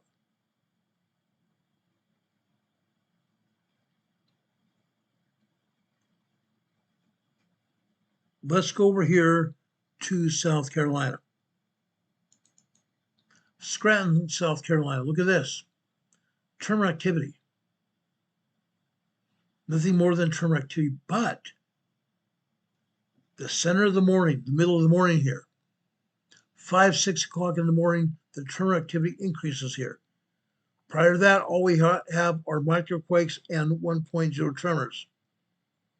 that markedly increases up to 1.1, 1.2 tremor here, middle of the morning. Scranton, South Carolina. Scranton, South Carolina this afternoon, same thing. Let's go to Sumter, South Carolina. Look at this. We've gone from microquakes, we've gone to tremors. Now we're going for full-blown 3.0 earthquake activity here, Sumter, South Carolina. Lugoff, South Carolina, Sumter, South Carolina, same place. This is on the Eastern Continental Divide. This is on the Eastern Continental Divide. The Atlantic plate is pushing the North American plate in the south-southwesterly direction, causing these kinds of earthquakes here. Sumter, South Carolina. Let me enlarge this so you can truly see what's happening here. Wait till you see this.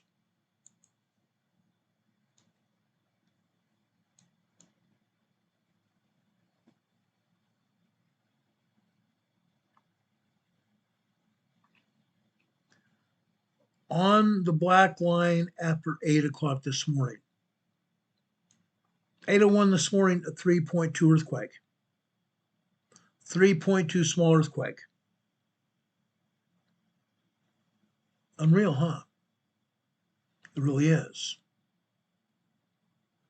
On the red line, all we see here on the red line are tremors until we go over to the right side of the red line. Then suddenly, we're at 8:29 this morning. 8:30 over on the left-hand side. We go from tremors all the way over to a 3.0 earthquake. 3.0 earthquake at 8:30 this morning. Then we have more tremors. 8:34 this morning. Another 3.0 earthquake, multiple 3.0 earthquakes back to back. Look at that. Then more tremors. Then after 8:46 this morning, another 3.0 earthquake here. Possibly even as much as a 3.2 earthquake here. 8:46 this morning. Then we jump down to 9 a.m. on the left-hand side on the black line. 9:04. Another 3.0 earthquake.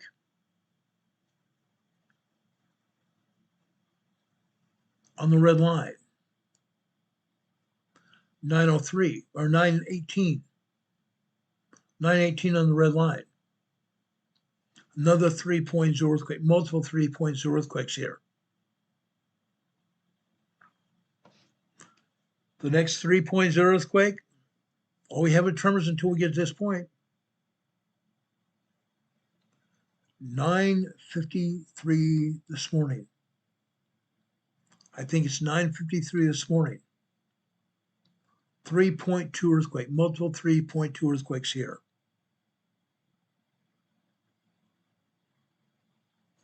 The next earthquake we have is after 11:10 this morning. 11:10, 11:11 this morning, we have another 3.0, 3.2 earthquake here on the black line. Multiple earthquakes. The ground starts shaking and it continues shaking for about 10 or 12 seconds. 3.0, 3.2 activity, as small activity, small earthquakes. Then on the blue line. On the blue line, we take over here at approximately 11:40 11:39 a.m. this morning. 2.8 earthquake activity. Prior to that, we have tremor activity building up to 2.8. Then more tremor activity after that. Sumter, South Carolina, Lugoff, South Carolina. The Continental Divide. Eastern Continental Divide. Let's look where this takes us. This afternoon. It doesn't stop. Approximately I think this is 1:55. Yes, it is 1:55 this afternoon. 3.2 activity again. Last several seconds, 2 or 3 seconds. Then we come over to the right, 1:59. 3.3 earthquake. 3.3 earthquake here. Then tremors after that. Again, the Atlantic plate is pushing on the North American plate, causing these earthquakes. Interesting. But it doesn't stop. Let's go north. Let's go north to Roper, North Carolina, right here.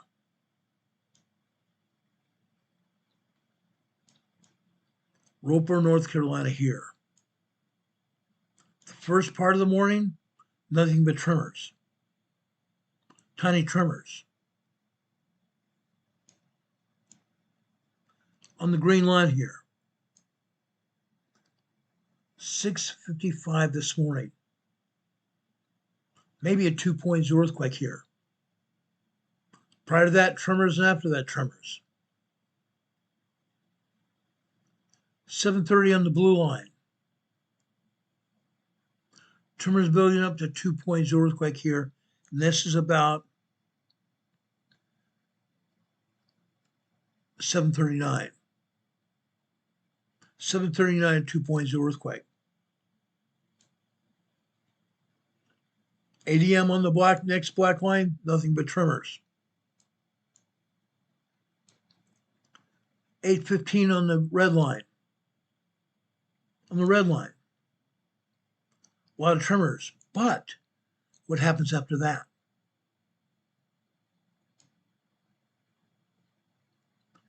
8:24 a.m. this morning.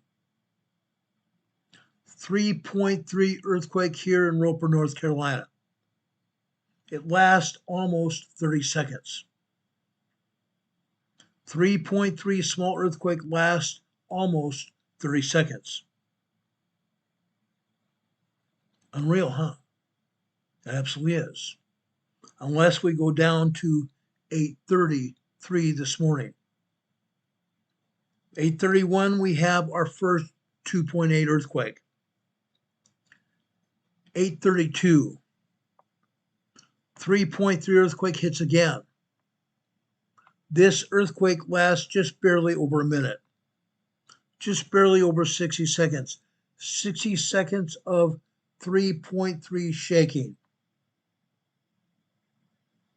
The people here along the coastline of North Carolina felt this shaking for a full 60 seconds. This is what they woke up to.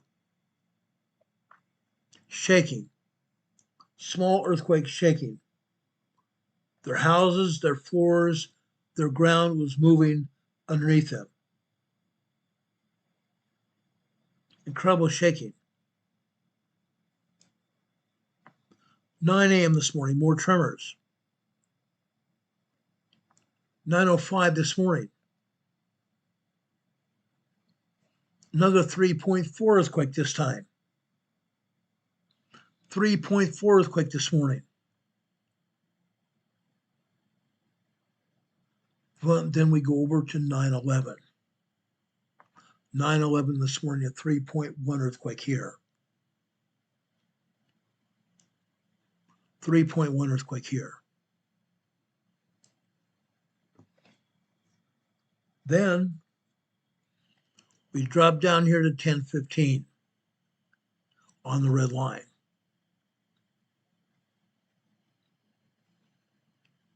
About 10:18 a.m. this morning, 2.4, 2.5 earthquake. Then suddenly, we have multiple 3.0 earthquakes again. 30 minutes worth of shaking at 3.0, but it got bigger. 3.3 earthquake after that. 3.3 shaking after that. A minute and 20 seconds here of shaking. Then dies off. About 30 minutes worth of peace. Until just before 11:02. 11:02 this morning, more 3.0, 3.1 shaking. This time it lasts a full minute and a half. A full minute and a half worth of shaking here. Roper, North Carolina.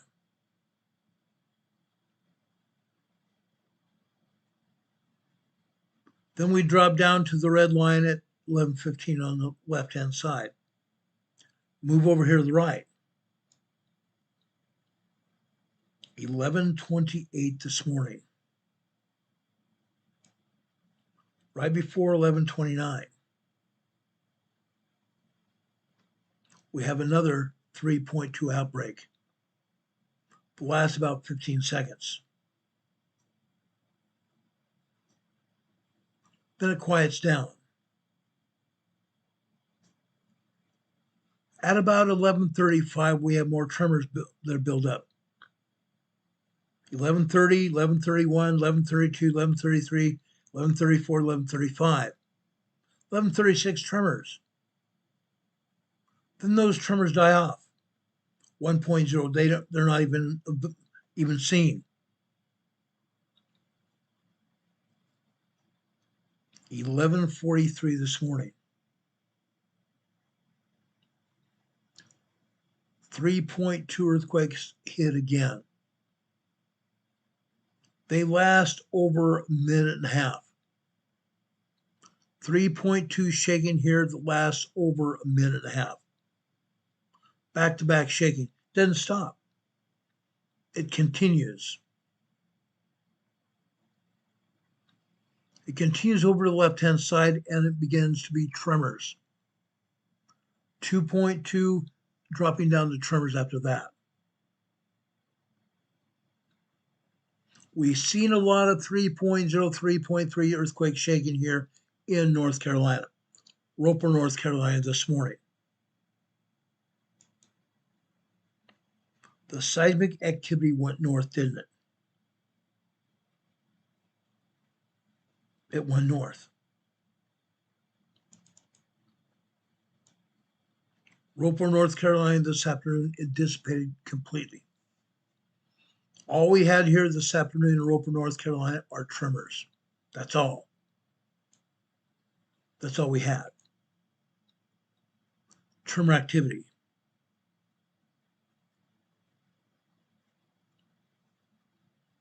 The closest we had to earthquakes where I live were in the area just east of where I live, near Dog Stamp Mountain, North Carolina. I live in Morganton, North Carolina. This is Dog Stamp, North Carolina. These are tremor activity. This is nothing more than tremor activity here in Dog Stamp, North Carolina. It's a mountain. It's actually a mountain called Dog Stamp Mountain. Dog Stamp Mountain, North Carolina. This is this afternoon. 12:13 this afternoon, we may have had a 1.9, 2.0 earthquake. That's all. All the rest of this is all tremor activity.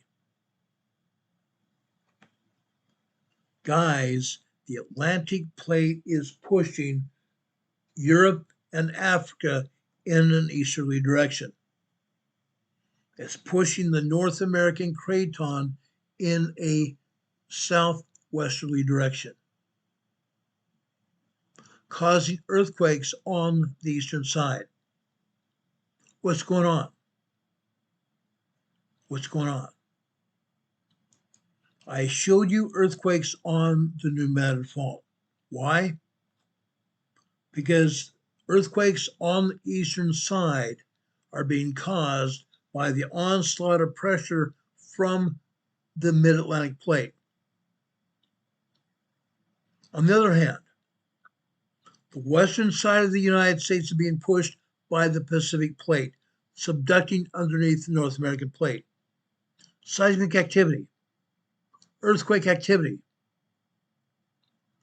The pressure from the subduction of the Pacific plate is putting pressure on the North American continent from the westerly side. All that seismic activity goes entirely across the entire continent. Across the entire continent, Canada and the United States included. That is putting pressure on the New Madrid Fault. That's putting pressure on the New Madrid Fault. That's why we're seeing so much activity on the New Madrid Fault. I want to show you this. This is important information. This is very important information.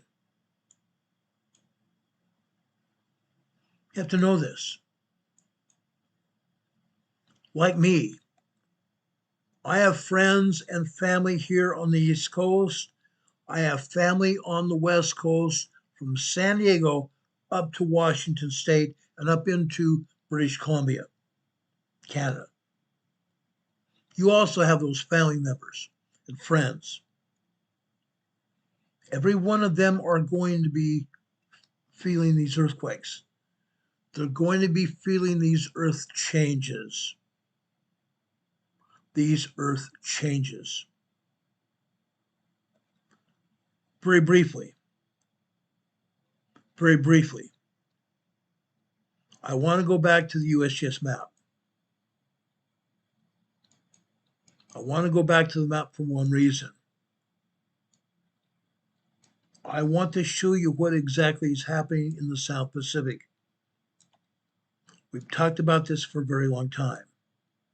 Yes, this is Hawaii. Yes, there is minor earthquake activity in Hawaii and also tremors there. But what is going on here? And actually, they've taken it down. Dadgum them. Dad frickin' gummit. This is a 5.6 earthquake here south of Fiji. This is a large 5.6 earthquake in Fiji, south of Fiji Islands. Guess what? This is a very deep earthquake. This is a very deep earthquake. This earthquake is going to propagate a much larger and shallower earthquake. This 5.6 earthquake is going to propagate a 6.6 to 6.7 earthquake. Larger, shallower 6.6, 6.7 earthquake to happen within the next 3 to 10 days. So we're going to have a very strong 6.6, 6.7, maybe even upwards of a 7.0 major quake here in this area, here in the South Pacific. That earthquake could go down here to the south of the Kermadec Islands or into New Zealand. Notice they're only showing one earthquake over here off the northwest coast of the South Island of New Zealand, just south of Christchurch. This happens to be a 3.6 small quake. 3.6 small quake, just 21 miles south-southwest of Leeston, New Zealand. But this earthquake is going to propagate a 6.6 to 6.7 to a major quake within the next 3 to 10 days. The other earthquake I was going to tell you about was over here south of Tonga. South of Tonga in this area. It was a 4.6 earthquake, but it also was a very deep earthquake. The 4.6 is going to propagate a 5.4 earthquake. It's going to propagate a larger shower 5.4 earthquake. That also is going to happen within the next 3 to 10 days. You need to be aware of it. I have friends that live here in Tonga. I have Samoan friends as well. I have friends over in New Zealand. A lot of good friends over here in New Zealand. I have friends and relatives over in Fiji, Tonga. Or not Fiji. I have friends in Tonga, friends in Fiji here. Seismic and Suba, Fiji here. I also have friends here in Vanuatu. South here of Vanuatu, we had a 5.0 earthquake here near New Caledonia Islands here. Near Tadine, New Caledonia, a 5.0 earthquake hit here today. Earthquakes hitting here. Here, Kimbe, Papua New Guinea. Kimbe, Papua New Guinea.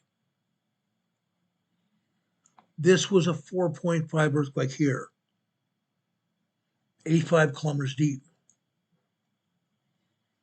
4.5 earthquakes are moderate earthquakes. They do moderate damage. What do we have here? This earthquake was at the base of this volcano here in Papua New Guinea. This is a magma-related quake. This is a magma-related quake. I don't remember the name of this volcano, but I'm telling you right now, with a 4.5 earthquake here, this could erupt. This could very well erupt.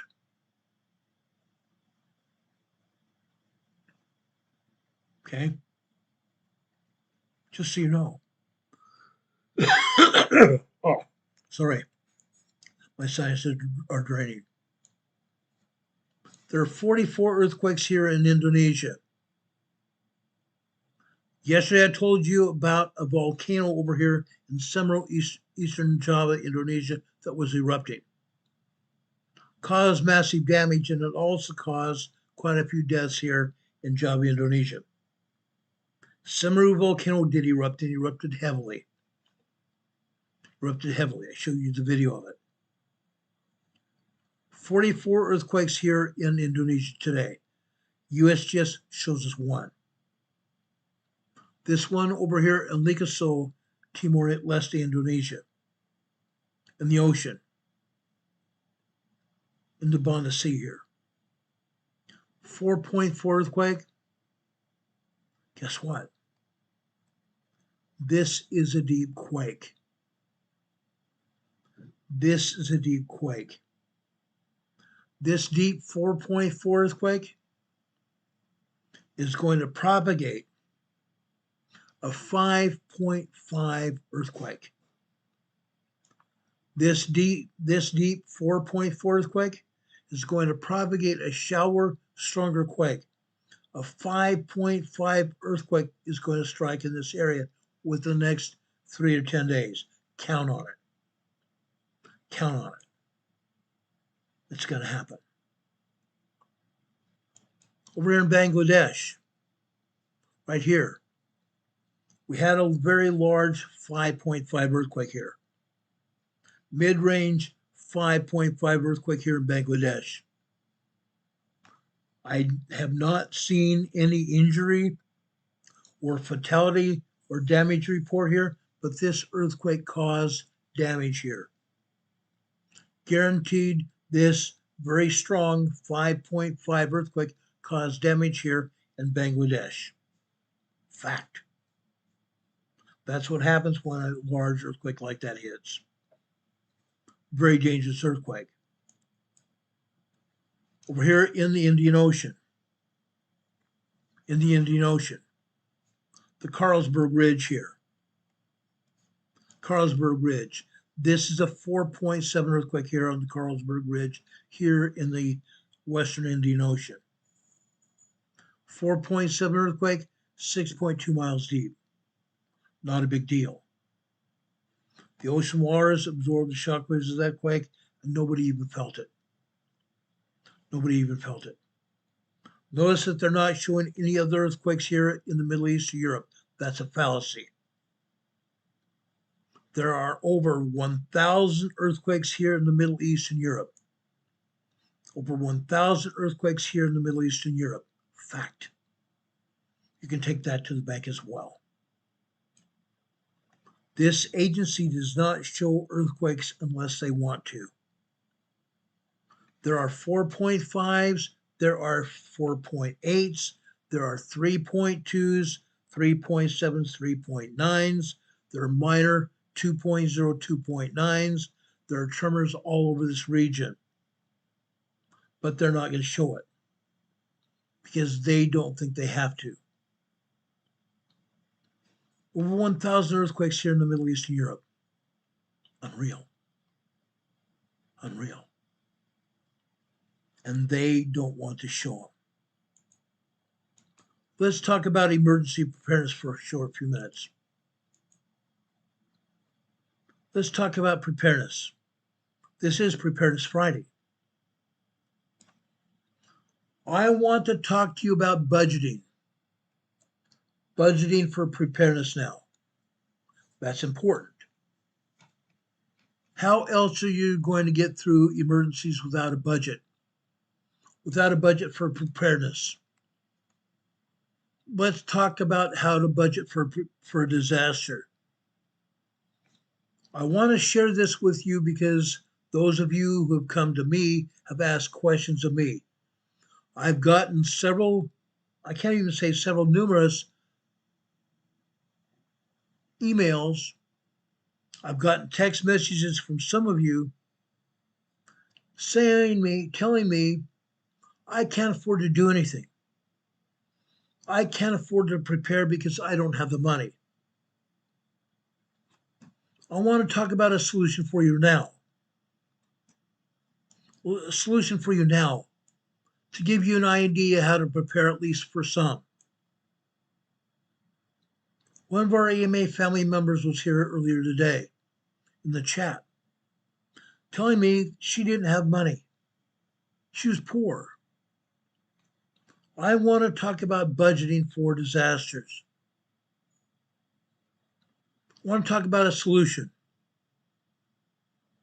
When I was in college, and you can probably remember when you were in college, you didn't have much money. You were living on a shoestring, literally. Or maybe your parents were helping support you in college. You had nothing. How much money did you spend on a weekly or monthly basis? How much money did you really not want to spend? Or how much money did you need to spend on a monthly basis? All of the expenses that we have are quite important and sometimes absolutely extremely necessary. But this can make preparing for food storage and emergency gear rather difficult. With all that money that I was already spending, getting started with preparedness was a daunting task. But then I realized something I hadn't been doing. Budgeting. Budgeting is an amazing skill that you can make yourself better. You can make yourself great. Budgeting can make you make the best use of your paychecks. Budgeting can make you use the best of your Social Security checks if you're elderly. Budgeting is one of the skills that will make your life better. Better today and better tomorrow. Can it help you with your preparing though? Absolutely can. I can tell you firsthand that it has made a huge difference in my own life. When I use goal setting, I set a budget and I made goals. Budgeting and goal setting were two tools that will help you prepare financially for a disaster. And you can also prepare physically as well. In other words, get out and get a little bit of exercise.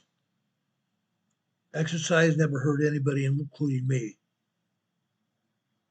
I try to plow up my stairs 5 or 6 times a day. I try to get out and walk as often as I possibly can. And I'm limited. It takes air for me to breathe. I'm on supplementary oxygen when I am not sitting down talking with you. You can prepare yourselves as much as you can. Prepare yourselves physically and set goals and even budget your money. Budget your money. Budgeting for preparedness. I have heard the word budget my entire life. I hated it for the most part. Sometimes it gets really annoying and old, but the benefits are anything but annoying. Knowing exactly how much money you have and how much money you can spend, it's an incredible benefit of budgeting. Knowing how much you have, write it down, put it on paper. Putting it on paper can help us understand sometimes we're spending money on things we don't need. In terms of sugar, for example, cookies and candy. I've cut almost all of that out, almost. Another benefit of budgeting is usually involves planning for savings. Planning for savings. Having a good amount of money in savings provides a person with healthy fallback if you need it. My emergency plans include personal financial disasters, like if my wife or I lose our present income, or I get really sick and don't have any income at all, or worse. What if something happens to me and Carol's by herself? We have a savings backed up here. We have money in our credit union. We don't bank at a bank, we bank at a credit union.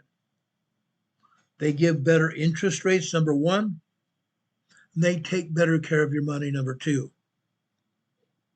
But we also throw money in a little kitty here in our home, hidden in our emergency preparedness kit. We have a stash of money in our emergency preparedness kit for an emergency only. Only. Salt away any money that you possibly can. Ours comes in dimes, nickels, quarters, and even $1 bills. Salt away money in your preparedness kit. Any extra money you get, put it in your preparedness kit. This special savings you have in your home needs to be your go money. Needs to be your go money in case an emergency happens. When everything else disappears. You can't get money from your bank. Say there's a power outage like we had over in the northwestern part of the United States. Southeastern Washington, Montana and Wyoming, and eastern South Dakota lost their power for nearly 12 hours. You couldn't go to your bank to get any money out, even if you wanted to. What do you have in your home in case you need it? What kind of spending do you have in your home in case you need it? We've talked about having an emergency kit money before. That power outage has already happened. There will be more power outages as we go through the rest of this year and next year as well. I think we're done with hurricanes. However, we are in the winter season. We're going to have tremendous blizzards and snowstorms. Power is going to drop out with the temperature dropping out as well. If you guys haven't already seen the weather for this next week, starting Monday, it's going to get cold. The wind is going to start to blow. We've already had blizzards in the north, the Midwest, and everything else. There's more of that coming. Starting Tuesday, there's going to be a huge cold front come down from Canada, even into southern Texas. Going to get very cold. Come Thanksgiving Day, it's going to be bitter cold in Texas. The rain that you guys have seen over on the West Coast, guess what? It's going to continue. But in your mountains, you're going to get snow. Yes, they got snow in Arizona today. They got snowed on in the upper parts of Arizona today. Phoenix, Flagstaff got snow. Yeah, Arizona. New Mexico also got snow. Northern Texas is going to get snow. Oklahoma, Kansas, Nebraska. South and North Dakota also already snowed on. The entire northern tier of the United States has had snow. It's going to continue. What am I talking about? Make sure you have your own savings in your home. Call your rainy day fund if you want to. But being financially prepared for anything is incredibly smart. When budgeting for preparedness gear, don't build your budget around it. Your budget should be sorted from the most important to the least important things. That means preparedness may come before entertainment. Preparedness may come before entertainment. Rent, mortgage payments, groceries, insurance payments should come first. Also, approve all your budget items with your family. Approve all budget items with your family. Talk it over first with your spouse. Then when you have the time, talk it over with your children as well, or those people that are very close to you in your home, so they know what's going on, so they might be able to help you. If you brief your family, you're going to be in a greater advantage, because the entire family can then know what they can and can't do, or what they can and can't, where they can and can't go.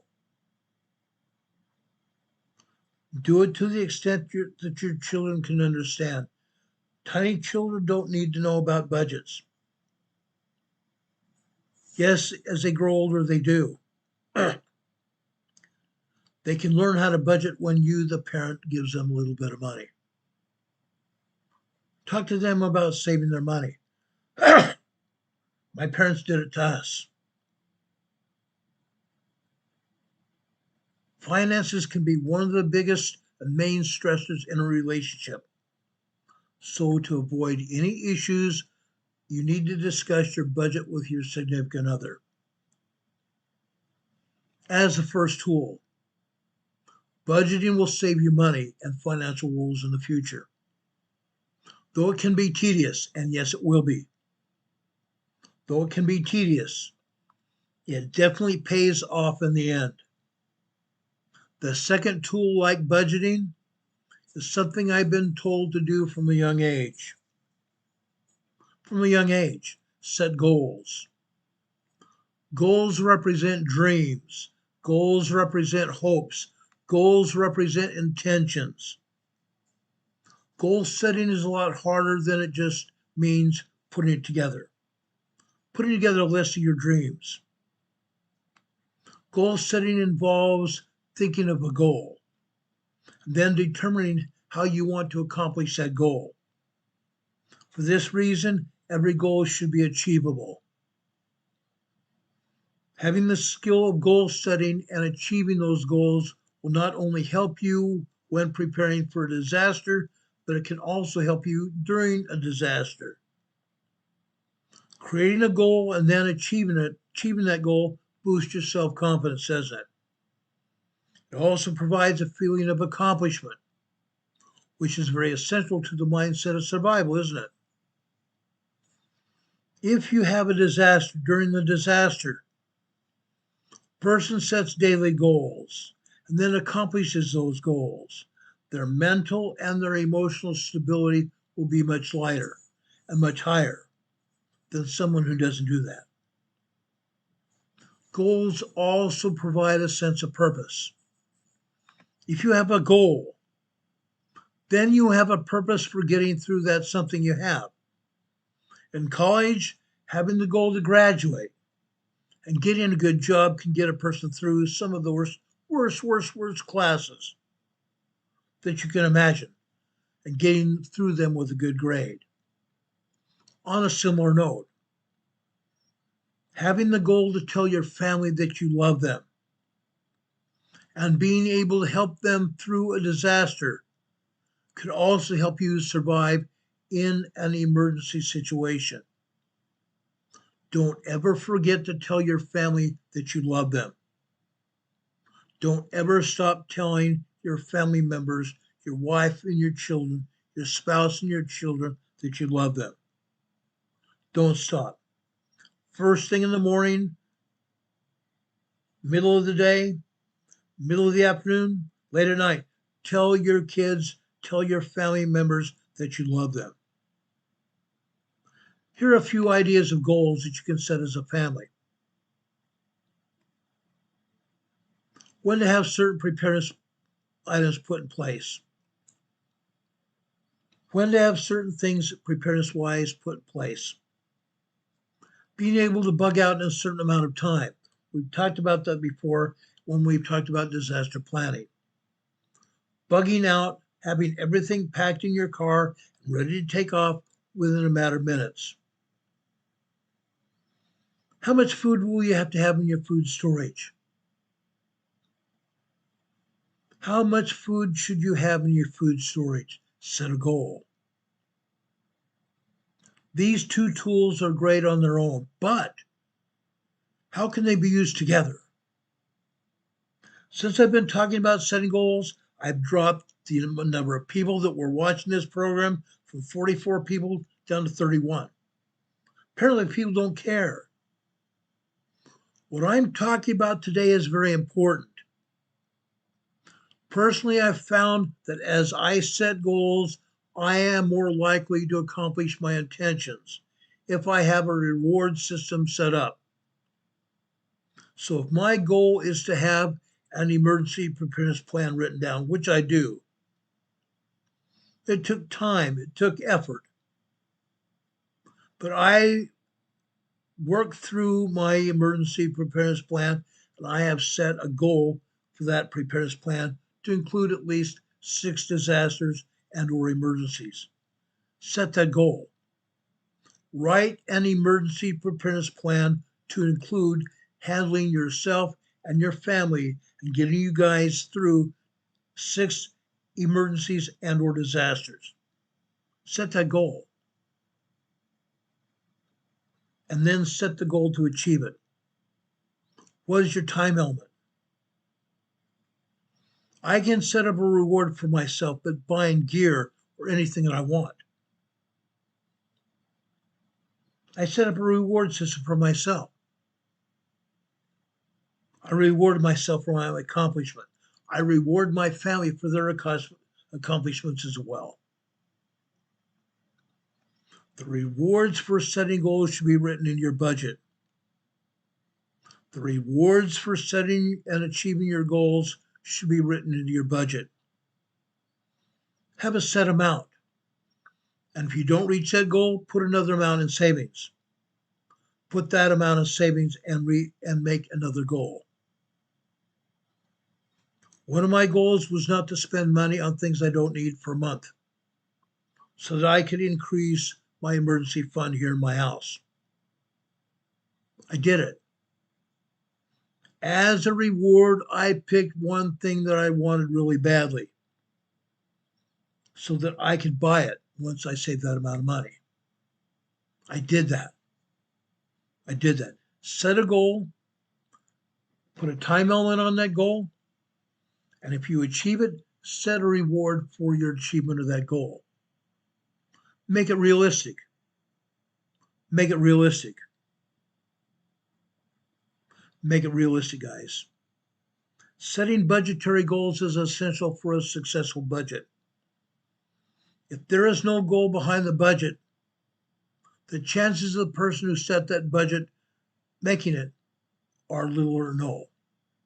Yeah, little or no. If there's no goal behind the budget, the chances of the person setting the budget following are slim to none.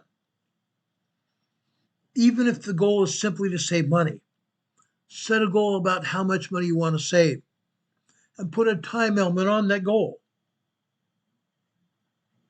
That provides the person with a reason to follow their budget and a conclusion as well, a reward. In conclusion, tonight, there are many skills and tools you can use that you should develop when you participate in emergency preparedness for yourself and your family. Being proficient in budgeting, goal setting, and practicing your goals. Practicing and achieving your goals are major ingredients in learning how to survive a disaster. We talk about your goals. We talk about survival. Survival. Getting through from the point you started before the disaster. Getting through the emergency and disaster and coming out the other side. That's where we're at. This is exactly what we're at. Richard Silmore just joined EMA 1 as a member. Thank you very much, Richard. Thank you so much. God bless you for that. That's going to help you because you're going to be able to participate in members-only meetings when we have them. And you're going to get information nobody will have. Laura Marie is one of my dearest friends. I've known her forever. She says here in the chat, she grew up setting goals. This practice has blessed her life every day. Thanks for that, Laura. God bless you, dear. Laura, I love you very much. I love you and your family. You guys are great. You're great. Thank you for being here. I want to thank all of you for being here today. It's been a pleasure to serve you today, to serve you as a servant in our members here in our family. I'm a servant of yours. I'm a servant of God's. I love each and every one of you. Kitty Haven says things they should have taught in school. I agree. They should be teaching that in school. Absolutely, they should. They absolutely should be teaching this in school, but they don't. I never saw this in grade school. I never saw this in high school. I saw some of it in college, but they didn't go that far. They missed the mark. They should be teaching this in college. They should be teaching in high school. Our parents should be teaching that as well. And I promise, once you start setting goals, once you start budgeting, you're going to find a great relief come in front of you. You're going to find a great relief come in front of you. I promise you that. I promise you that. I found great relief. I found great strength by setting goals and achieving them. Great strength, guys. Wonderful strength. Personal strength. Spiritual strength as well. Great strength. I appreciate each and every one of you. Richard, it's a pleasure to see you. Richard, I think I've met you before. Richard Lyles here from Silmar, California. Thank you much, Richard. I appreciate you so much. God be with you all. In closing, I tend to close with the devotional as often as I can.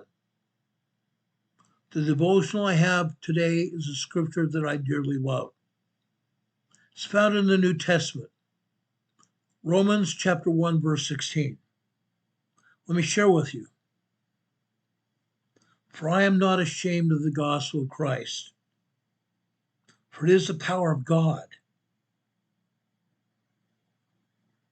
It is the power of God unto salvation to everyone that believeth,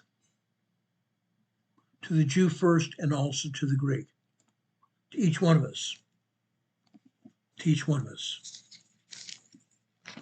Now I'm going to go to Philippians. A lot of years ago,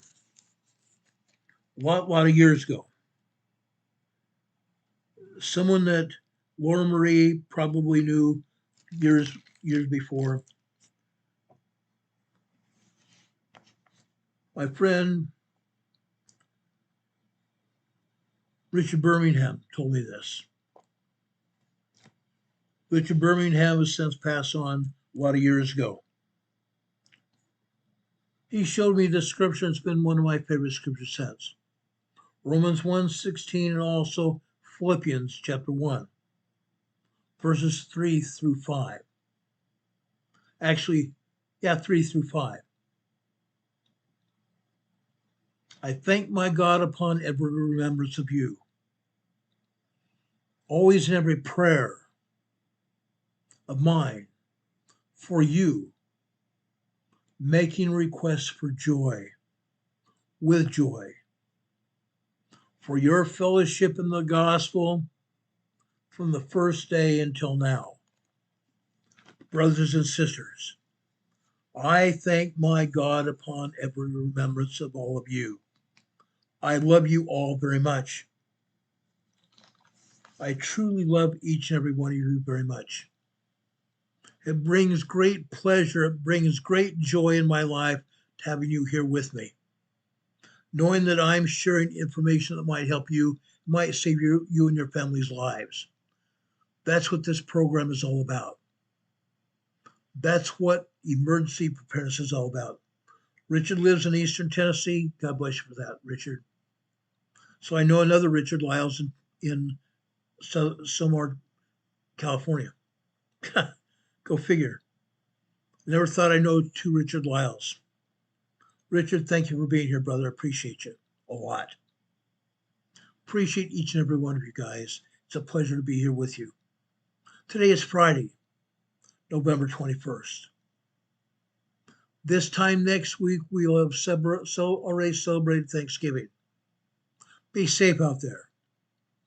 We will be back with you this next week. Usually we take Saturdays off.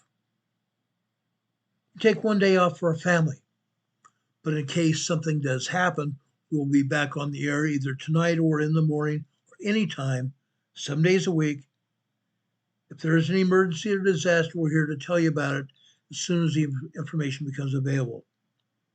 Otherwise, we will see you Sunday about 12:30 for another episode of our Sunday school class we have here on this channel called Come Follow Me, the Savior Said. 1 hour Sunday school class here. Come follow me, the Savior said. I promise if you are here with us on Sunday at noon, you'll be blessed for being here. May God bless you.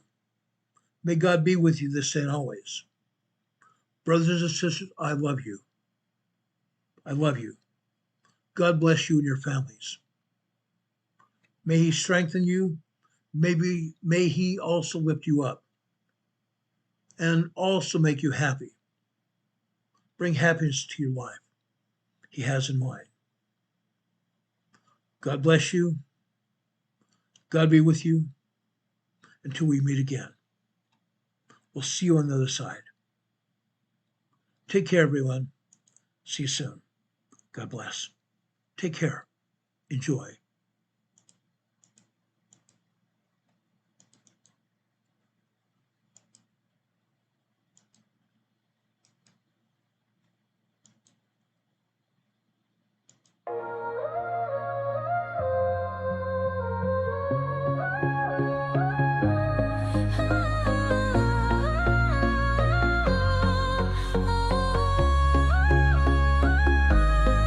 Here at Emergency Management Associates, we're dedicated and true.